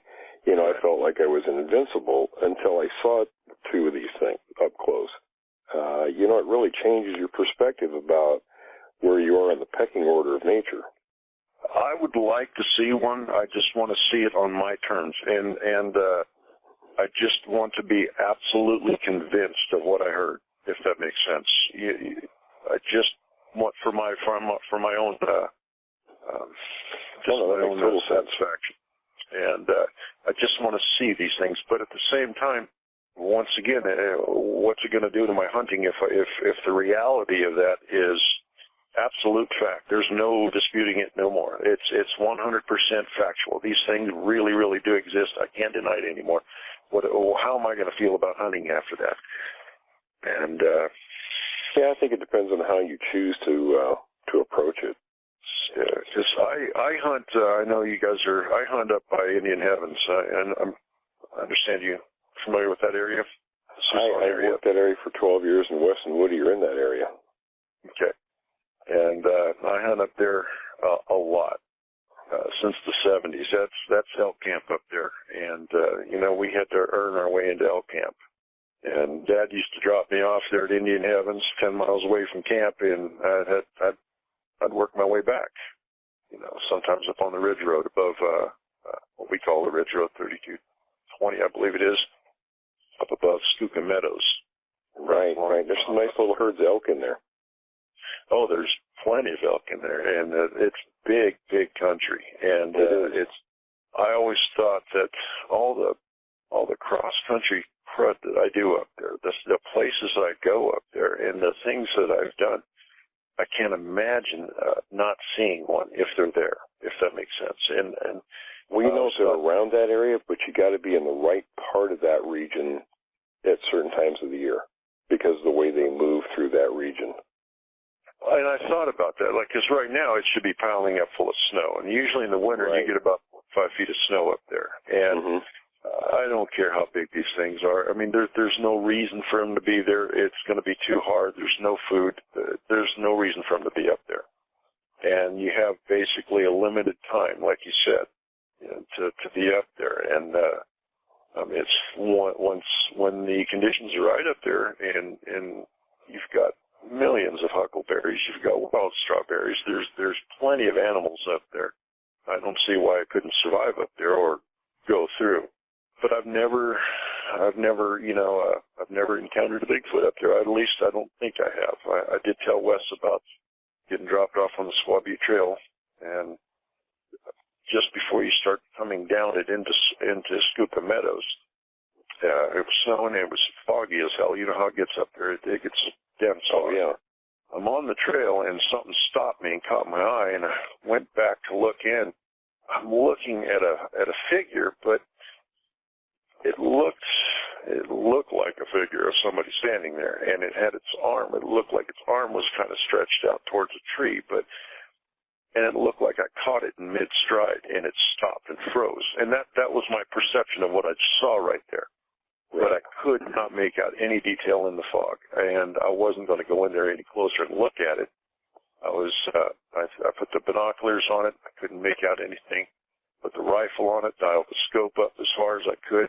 Still couldn't make out anything, and I just left, convinced myself that's just a odd combination of branches and logs, and just happens to look like that. And I went ahead and went on down and in the Scupa Meadows, but that was the only thing that I've ever seen or dealt with up there. You know, that area is so grassy and the ground is hard. It's kind of tough for tracks anyway. My second sighting was down on the Washougal River, just a couple miles up from Dugan Falls. And, of course, Wes and Woody had their encounter not really that far from that area, too. See, my dad and his family are from Camas, and I used to steelhead fish on the Washougal. Every Christmas I was down there by the bowling alley fishing. I would like to see one of these things, like I said, on my terms. I've asked Wes to basically what I'd like is if you had information on that area that I hunt up there, I would love to know more about what's going on. I don't want to mention a particular group's name that I'm not really fond of, but their website seems to have dried up with some information, and I don't always trust what I read on it. And I think that there's a lot of the Bigfoot stuff is turned into a circus, and yeah, it really has. You know what I mean? And so I'm very leery about who I'm speaking to, or this is the first time. Well, actually, you know who I talked to was Alan Berry. That's who I talked to about 20 years ago, and he sent me a disc with the Sierra Sounds on the recordings that they made up there, and he just wanted me to verify if the sounds that I heard were similar to that. And in a way, yes and no, but mostly I thought no. I thought the disc sounded like an angry monkey. And right, I've listened to that, and it doesn't. What I heard didn't sound anything like that. You're right, yes and no. It's hard to describe what that chattering noise is. You know, when you talk about it's forceful. Yeah, it's not loud. It's not like this. It's not like somebody speaking as loud as they could. It was just a powerful voice, and it was right. And there's a language there. I do believe they were talking to. They had to have been talking to each other. They had to have been talking to each other. The way the one would respond to the other, you know, and one would stop talking, and another one would pick up and chatter a little bit, and another one would, you know what I mean? And they weren't long, drawn-out sentences. They were just, you know, and clicking sound. Only the one made the clicking sound, though. I will give you that. Only one, the one that was directly below my tent, or about 30 yards directly in line from me right there, That one was making the clicking sounds. I don't recall hearing the clicking from the other two. Oh, I got goosebumps just talking about this. I would suggest that if you would like to, we could all, the three of us, and you can communicate, privately through emails or phone calls about, if you want to know more information and things like that. Absolutely, yeah. I'd love to, because I'm not a Bigfoot hunter. That's not what I intend to ever do. I don't, if I ever see one, I always tote a camera with me. I've got a digital camera packed in my hip. If I ever get the chance, that's all I need. And I don't care about making any money on it. I don't want to show the world, here, look, Bigfoot exists. Really don't care. I just want to know for myself. Because we can certainly help you look for certain things, different signs, things like that you've probably seen and didn't know that's what they were. Well, see, one thing that we have up there where I elk hunt is we've got a lot of those grass pickers up there. You've got a lot of remote hidden camps because a lot of these people are probably illegal. They're back behind closed off gates, so where they're not supposed to be necessarily with vehicles and so forth. Right. Right. I've also heard rumors of them stealing coolers and food and stuff like that. So I don't know how much activity or things that I've seen up there that I just automatically attribute to these people. You know what I mean? And, right. Well, there's things I can show you that won't be people at all. That's completely different than all that. So that's all I'll say about that while we're on the air. Gotcha. And I just happen to be going through. Every once in a while, I get moods to. I gotta know, and I gotta look for something interesting. One particular group who's on TV anymore is just an absolute zoo. I can't stand watching that crap. And I want to see and hear from realistic people. And I just happened to be going through YouTube, and I got lucky and listened to an interview with you three. That interview kind of spooked me because, first of all, I don't think I could have handled that situation, especially by myself unarmed. There's no way I could have done it. And Wes and Woody had a tough situation they were in, that's for sure. Yes, they did. But that made me wonder why there was three of them the next day in my camp. And it kind of dawned on me. Reality set in 27 years later. Maybe they had ill intent. I don't know. And it's interesting,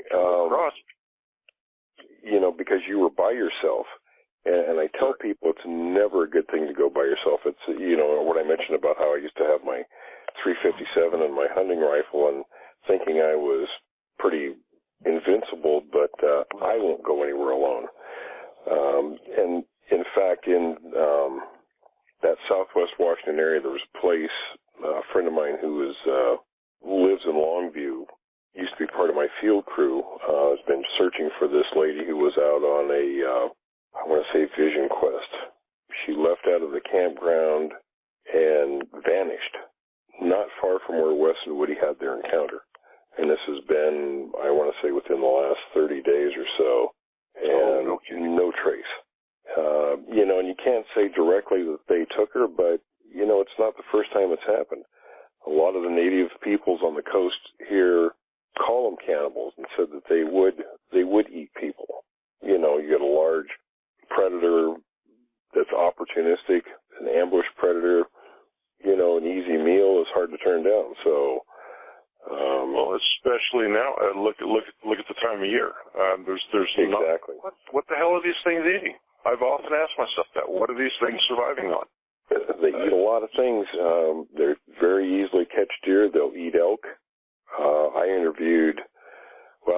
I had a family friend up by Wilkeson back in 1980 when I was stationed at Fort Lewis. Called my parents' house one night, and he says, and now this guy never had a phone. He lived off the grid, so for him to go to town and get a phone was kind of a big deal. So he made a point of calling me because he knew at this point, what my experience has been with the subject. And he said, I just need you to come up. I need to talk to you. So when I got to his house, he said that an official from the Fish and Game Department had been their supervisor and asked him if he'd been hearing strange noises. And he played along and said no, he didn't hear anything, and asked him what it was all about. And the guy says, well, he says, I can't tell anybody, but I'm going to tell you the story. Some mushroom pickers up above, near Sunset Lake, up above Wilkeson, had found corpses that were dismembered. And he said, and the official wording in the report that he saw was dismembered without the use of tools. Wow. This guy told me that he was getting power off the grid without whatever power company, I think Pacific Bell, figuring out how he was doing it. But the game warden saw how he was doing it, so he told him, he says, well, if you tell anybody this, I'm going to let them know how you're getting your power and you're going to jail. So that was his threat. So he called me, and I went up there, took my camera, drove up to the area. I did find they had taken the corpses, and part of the corpses were missing. I found plenty of Bigfoot tracks, good ones, blood up there. I sent them to John Green in Canada, the pictures. He says, yeah, those are good Bigfoot tracks. And that was kind of where that one went. It was just an amazing occurrence. So they definitely were following the elk herds. And there was a big herd that lived in that area. We called it the Alder Flats back in those days. And they killed 2 elk. I don't know how many creatures there were that did it, 2 or 3. One of the areas that I work currently, I call it area number 4. There is no deer sign in that area whatsoever, and the area is probably 40, 50 square miles. There are no droppings, no tracks, no anything. Lots of bear up there, and they are scared to death. I've seen bear, black bear are pretty spooky. Nothing like this. These things are terrified, and 400 pounders easily, and there are lots of them. I see them every time I go in there, scared to death. So, these guys really don't seem to have a lot of problem finding food. Because I've tried to analyze this stuff in my own mind, and how does an animal that large survive? What are they eating? How do they stay warm? You know what I mean? If they're not using tools, they're not dressed, and they're that muscular and lean. They're probably an older species than we are. In fact, upright walking bipedal primates have been around about 7.5 million years. We're just the last type in the line. These guys probably did very well during the Ice Age. So cold weather, wet weather doesn't bother them. Every time I found tracks near the snow lines, they're always going up in elevation. So the snow, no effect on them. You kind of have to get out of that human way of thinking about it, because these guys have their own ways of doing things and how they function, how they survive. One thing I did find a couple of years ago is that they, because of their size, they feed in solitary fashion. Though they might be in groups of 4 to 6 in a range, and ranges can be hundreds, maybe thousands of square miles. When they move from one area to the next, they split up and spread out a couple miles apart on the average to maximize the food, because if they were in a group and they get a deer, then obviously each individual is not going to get as much value out of that kill as, say, an individual would. And what they'll oftentimes do is they'll lay in wait like a big cat will until, near a game trail where something comes along. They use a quick burst of energy. They're conserving energy while they're waiting. And usually, deer are out feeding at night most of the time, especially when it's clear. They come down off high areas where they're sleeping. They wait near these areas. They get a meal. It's not too difficult to figure out, really, once you really know what you're looking for.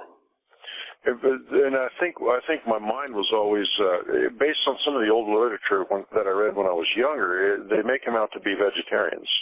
People have a lot of crazy ideas about these things, and most of it's not based on anything except, I think they're like a gorilla, so they impose on them what gorillas do, or all kinds. Instead of looking at what the stories say, what the Indians say, what witnesses say, and looking at reality. I mean, chimps aren't vegetarian totally by any means. They'll even kill other chimps, but they'll eat, hunt and kill other monkeys and other animals. So, these guys are obviously eating deer. There's lots and lots of stories of hunters and other people having deer in their rifle sights just to have one come charging out of the brush, grab the deer, and run off with it. So, oh my God.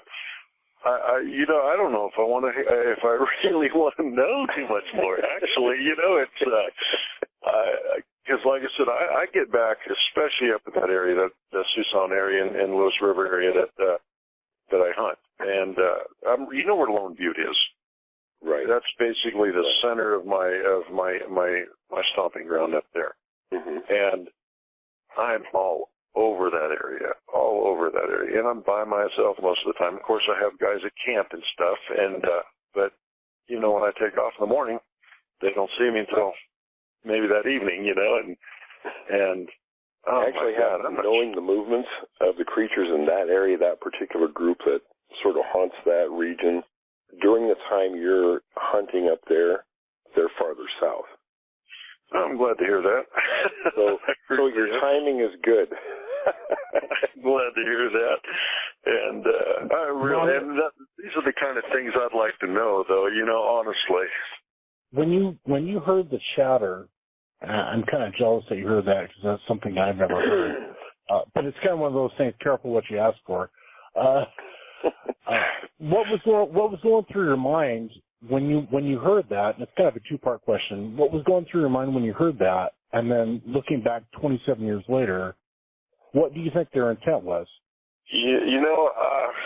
All these years, I thought the intent was they were just curious and maybe wanted food out of the coolers, or they were just curious until I heard you guys' interview.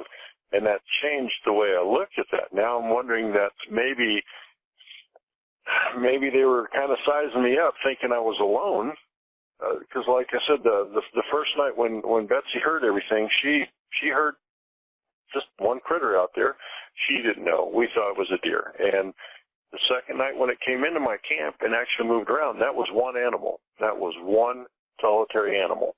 The third night all this stuff took place, when we heard all this, that was 3 distinct animals. And possibly more, but definitely 3 that were vocalizing. I don't think they expected Mike there. And I think they expected me alone. And I think they were just, had Mike not been there, an extra car and an extra body been in there, I think they watched him come into camp. And I think they were already there. I think that maybe changed their game plan. I know that sounds kind of ridiculous, but... no, it doesn't actually. No, and Wes and Wood, I've mentioned this before about how when these aggressive creatures have encountered people and done things to them, it's not the first day or two they're there. These things will sort of ramp up their aggressiveness each successive day until, they probably feel comfortable enough to go in and do whatever it is they're going to do. Right. And see, I never looked at it that way until I heard you guys' interview, and I thought, wow, I could have been in a lot of trouble. And one thing that kind of sticks out in my mind too, Will, is not only Wes and mine's encounter with Robert is he didn't freak out. He didn't start yelling, screaming. He didn't start shooting guns. And so that kind of sets them off a little bit too. They're kind of like, well, these aren't acting like normal guys that would come out and start blasting right away. So they don't know what to think. So they're a little more cautious, I would think.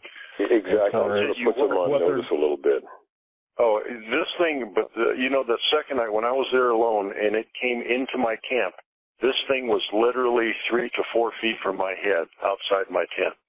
I mean, when I think about that, oh my God, this thing was right outside my tent, right next to my goddamn head, and it knew I was there. It knew I was there. That experience was very similar if you go back to the encounter that Teddy Roosevelt put in one of his books, where the 2 trappers were up. I did read that. I have read that. It's very similar how they were in their lean-to the first night, and it came right up to the mouth of the lean-to. Isn't that frightening? I mean, it really is. So and see, that story, for years I didn't want to believe. I thought, well, it's just an old mountain man's tale, and it's interesting. You know what I mean? But yeah, there's parallels though to those behaviors. Yeah, there are. Wow, gosh, you guys got me all scared. you relook at this and the fear. I've never felt fear like that though. When I was laying there, I swear I thought this thing could hear my heartbeat. If that made, you know what I mean? I thought my heart was just beating so loud, and I had to maintain. And I had the machete there. I God forbid a hand would have reached through that tent. I mean, I'd have cut it off. And but I wasn't going to go out there to confront it. Wasn't going to do that. I had an idea based on what I heard, what this thing probably is. If it's not a human playing a prank, it has to be this. To this day, I don't know what else it could be. I truly, really don't know what else it could be. I'm an experienced hunter. I hike every year. I mean, I'm not an ignorant fool. I know what I'm talking about. I know what I heard. I know what I heard. Most hunters do, because they're a little more in tune with the outdoors and the surroundings and animals and different sounds. And, I can relate, because I used to hunt and fish that area too. So, you do know different sounds. And, when you hear 2 legs, it's 2 legs. It's 2 legs. And even if it was a bear on 2 legs, damn well the bear he's not gonna have that a fluid gait. Not no. It'll be more. They can't walk on 2 legs very far anyway. So see. And when the chatter started, oh my God, guys! Instantly, the chatter didn't scare me. At first, I think it was like what it was. I think it was more surprise. Am I really hearing what I'm hearing? What the hell is this? When we did that by Copper Creek, it was a what the hell moment. What is that? Yeah, exactly. And looking back, yes. Don't you think doesn't it go through your mind a little bit like there was some planning going on? Well, yes, and the reason I'm agreeing with that statement is because I'm your guys' interview. It changed the way I look at what happened to me, if that makes sense. Before, I thought it was just curious vegetarians coming to check out my camp. Now I'm not sure it was such an innocent ordeal. You might have been on the menu. Right, and I do believe these things are intelligent. I really do, and I think the thing has the ability to reason. If they can speak and they can calculate, and they're obviously not up to our standards, but they are intelligent. They do have a language. They're physically capable of hunting. I don't know why they don't use tools or why they're not clothed. I think that says a little bit about. There you go. I guess you see, that's the reason, because with humans, we're not as physically adapted to our surroundings as a lot of creatures are. And if you're something like this that's perfectly well adapted to cold weather, like I said, freezing temperature, snow, they seem to like that. Doesn't bother them at all. Their strength, sheer strength alone and size, they don't need tools. They can rip an animal apart barehanded, no problem. So there's no need to develop those kinds of things. Same with, clothing, tools, any of that. And as far as, like making plans, you guys were talking about, I interviewed a hunter one year who was hunting over, I want to say, just north of Silver Star Mountain.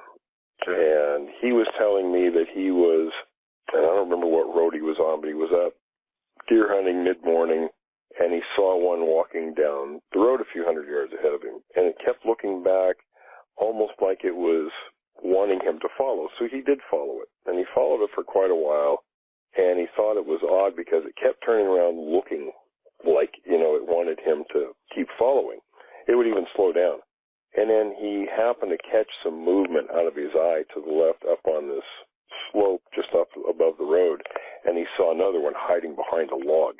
So he felt like it was a trap, like it was luring him into this trap. Right. He turned and took off.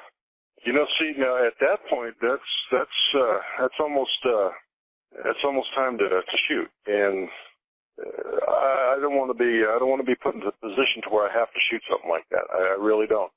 I don't know if your rifle might not be big enough to do anything something like that. Yeah.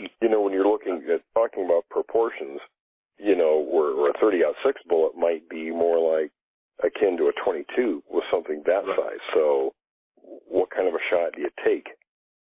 And I don't exactly know how much control I'd have. I mean, how much were bullet placement under that kind of duress? I don't, it's exactly. Yeah, I'll tell you what, guys. This has been this has just stirred up a goosebumps. It really has. and I have to reevaluate my hiking and my activities outdoors now, and just don't go alone. Well, that's just it, as I do. And I always do. I get bored, I'll take off, grab the mountain bike, grab the backpack, and off I go, and in the summer, I end up around Mount Adams all the time. Oh, that was always one of my favorite areas. And I love it up there. It's beautiful. And it is beautiful. My home away from home is still around Lone Butte, and up in the boonies up there. I mean, I've the Hard Time Creek area, Old Mass Pass. I'm talking. I hunt the entire area, and so we'll have to be in touch away from there because there's some things I'd like you to watch for in those areas. Oh, absolutely. I'll tell you what, you guys. Anything you need me to do while I'm up there, I'll be happy to do it, and I'll be more than happy to help you. Yeah, and I want to thank you, Robert, for coming on. I mean, we really do appreciate it. Like I told you before, it's so hard to get hunters, especially hunters for whatever reason, it's hard to get them to come out and share their encounter. It's like I told you before, I mean, we have a lineup of emails from people who, want to share the UFO, Bigfoot, the UFO dropped a Bigfoot in the area and all those type of stories, but legitimate stories like yours, it's tough to get people to come out and talk about them. And, I really do appreciate you coming on the show and sharing your encounter with us. Glad you guys actually listened and not ridiculed me. And yeah, that's one of those things. My dad, he absolutely refuses to believe in this. So my dad doesn't even know about this encounter. We've kept it a secret from him, and I hunt up there with him, but we don't talk Bigfoot in camp. He just refuses to hear it. And bring your pops up to Muppet Mountain. We'll show them a few things. I'll tell you what, guys. I don't know honestly, I don't know if I could handle what you guys went through. Man, it's incredible. It absolutely is incredible. You guys have actually seen these things. I mean, it's something that I was too chicken shit to get out of my tent and look at. I did not want to see what I thought I was going to see. You know what I mean? I don't think you want to when you do encounter it. It's like I found tracks when I was 14 back in 1972 in Graham, and we had never heard the word Bigfoot. And same thing, my parents, everybody ridiculed us for that, so we didn't talk about it after that. And about a year and a half or so later, one evening, my dog was going crazy right about dusk, so I figured it was a raccoon or something, he was barking at. So I grabbed a .22 and a couple of bullets, and I let him go from his dog house and told him to go get him. And I went with him out to the tree line, and he froze and turned around and come running back past me as fast as he could. Now, that dog never backed down from anything. He ran to the porch and sat there shivering. So I thought, what in the hell is that dog doing? Right. So I chambered around, and I thought, well, maybe there was a porcupine or something in the tree line. So there were some low-hanging branches, and I had my rifle in my right hand, and I pushed my way through the low branches with the other hand, and I walked into this clearing under a big maple tree. And here was this 8-foot-tall, 800-pound, hair-covered thing standing less than 15 feet in front of me, moving leaves with its right foot. And if that isn't what the hell is this moment? All it did, it stopped and it just glared at me. And what did you think when that thing looked at you? I mean, what was... my mind went blank. My skin went cold, and I just thought, oh, my God, what the hell is this? Because I'd hunted since I was a little kid, bear and everything, and I just thought, things go through your mind in milliseconds, and I thought, oh, that must be one of the things that made the tracks. We found 3 sets of tracks together. So I thought, what do I do now? Because I'm pretty damn close to this thing. Right. And having been around, my dad helping him butcher and things, I knew pretty well what things weighed, of course, hunting elk and deer and everything. And I knew it was at least 800 pounds. And I thought, well, I don't have my hunting rifle or shotgun, so this .22 isn't going to do anything to that. So I shot in the air just to see what it would do, hoping maybe it would, go away or something. And I heard a noise from my right rear. And I turned my head slightly, still trying to keep an eye on this thing in front of me.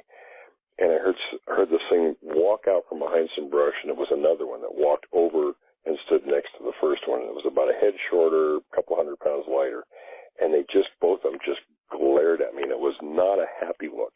And at that moment, I just, terror gripped me, and I just took off running for the house. And, can I ask you all a question real quick? Yeah. And I mean, because you have seen these things, you've seen their faces, right? Does this thing look like the Roger Patterson film? Is that a real one? Yes, that is a real one. That's what I thought. I was always out of you watch all this crap video, you see all this crap on online, and that's what it is. It's absolute crap. And you're absolutely right about that. The only thing that I thought might be real was the Roger Patterson flick, and I've always wondered authentic. You guys, I'll tell you what, man. Thank you very much for listening to me. And like I said, this is a true story. It's not a lie. I have no reason to lie about it. Robert, thanks for sharing it with us. We certainly appreciate it.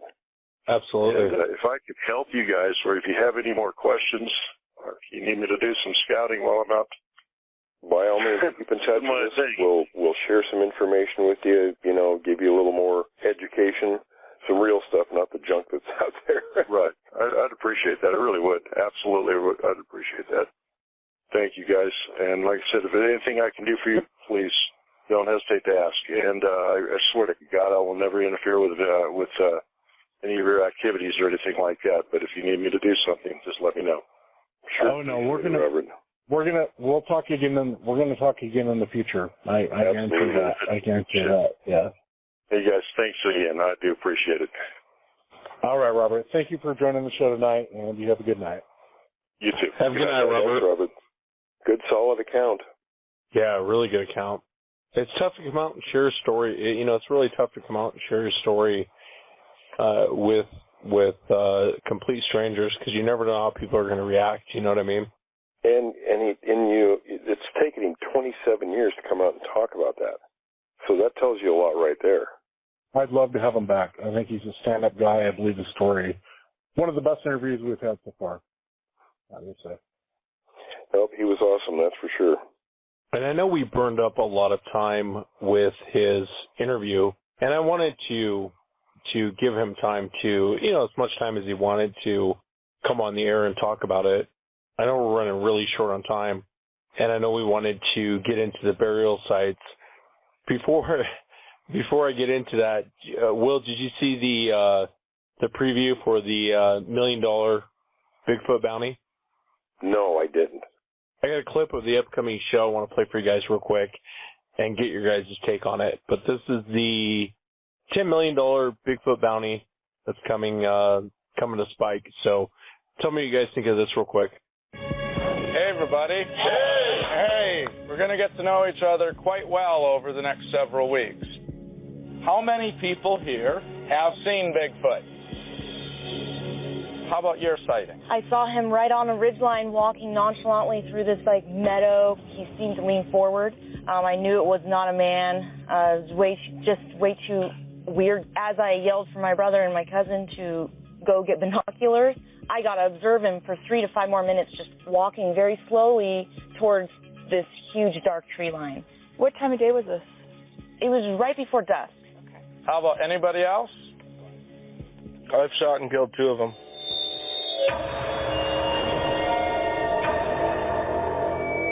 Can you tell me about it? I was bear hunting. I was with my buddy. We're out there. It's just a normal day. We saw something. So I shot it. Justin is a little crazy. Needs to be on meds. I'm a little nervous about being outside with him on a hunt tomorrow. I've done everything I could do to try to prove that I'm telling the truth. All that I can do now is go try to get another one. You know what's funny about that audio? There's two things that I thought of during that audio. One is I'm kind of shocked by everyone in the group. Like they play the Justin Smyge is like, or Smeal, however you say his name. He's like, I shot 2 of them, and it's like bum bum bum. you know, and everyone kind of jumps in. There's like this hush over the crowd, like no one's ever heard his story before. Yeah. And kind of off topic, but you go back and watch that. I'll post it up on Facebook. But if you go back and watch that, the first thing that went through my mind was, I realized Justin Smehaw's, you know, he's a solid B cup.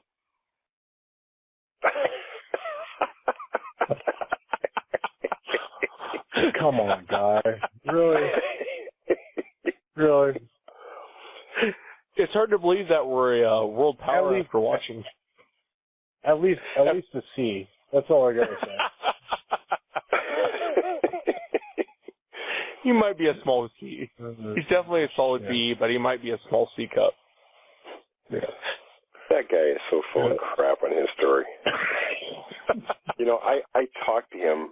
I was set up with his, I got his phone number through a mutual contact just a few months after his supposed, incident.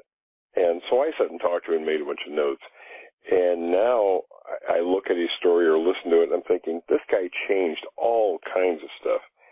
You know, he says he tracked the adult and the adult. He didn't do any of that. It's hard to focus on he ever shot anything. Maybe a bear up there. It's hard to focus on a story with those bosoms.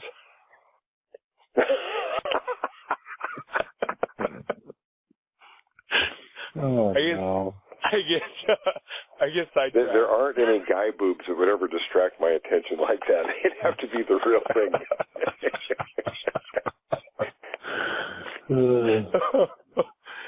Oh man. So you're so going to hell, you know that, right?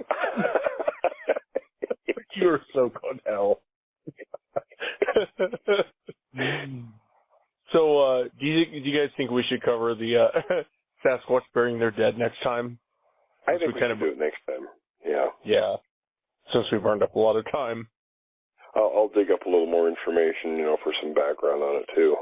But I thought you guys would enjoy Robert's story. I mean, I really enjoyed talking to him. It was great. It turned out really good. I thought it was awesome. But yeah, I think it's one of the best. I think it's one of the best interviews we've had. Don't you guys think? Yeah, he did a good job. And it's nice being able to get a hunter, and to tell their story. True. Very true. It's like I told you guys about the guy that I was, back in '87 or so. I was up there. We had kids up, and he had his family and kids up playing in the snow up around the Washougal River area. And he's the guy that asked me if I was getting any good shots, and I told him what I was doing. And he told me about him and his buddies in their hunting camp, and the very same Sasquatch that I had seen, previously in that area was the one that came into their camp and stood there and looked at him. That had been 17 years before we talked, and he hadn't even told his wife about that incident. Yeah, so when Robert told his story, it's like, okay, here's another parallel. Yeah. You can find all kinds of parallels when you talk to different witnesses. As the more people you talk to over time, you can always reach back in your bag of tricks there and pull out stories that you've heard before, eerily similar to the ones that new people will tell you about. No, we might have to do 2 shows this week, boys.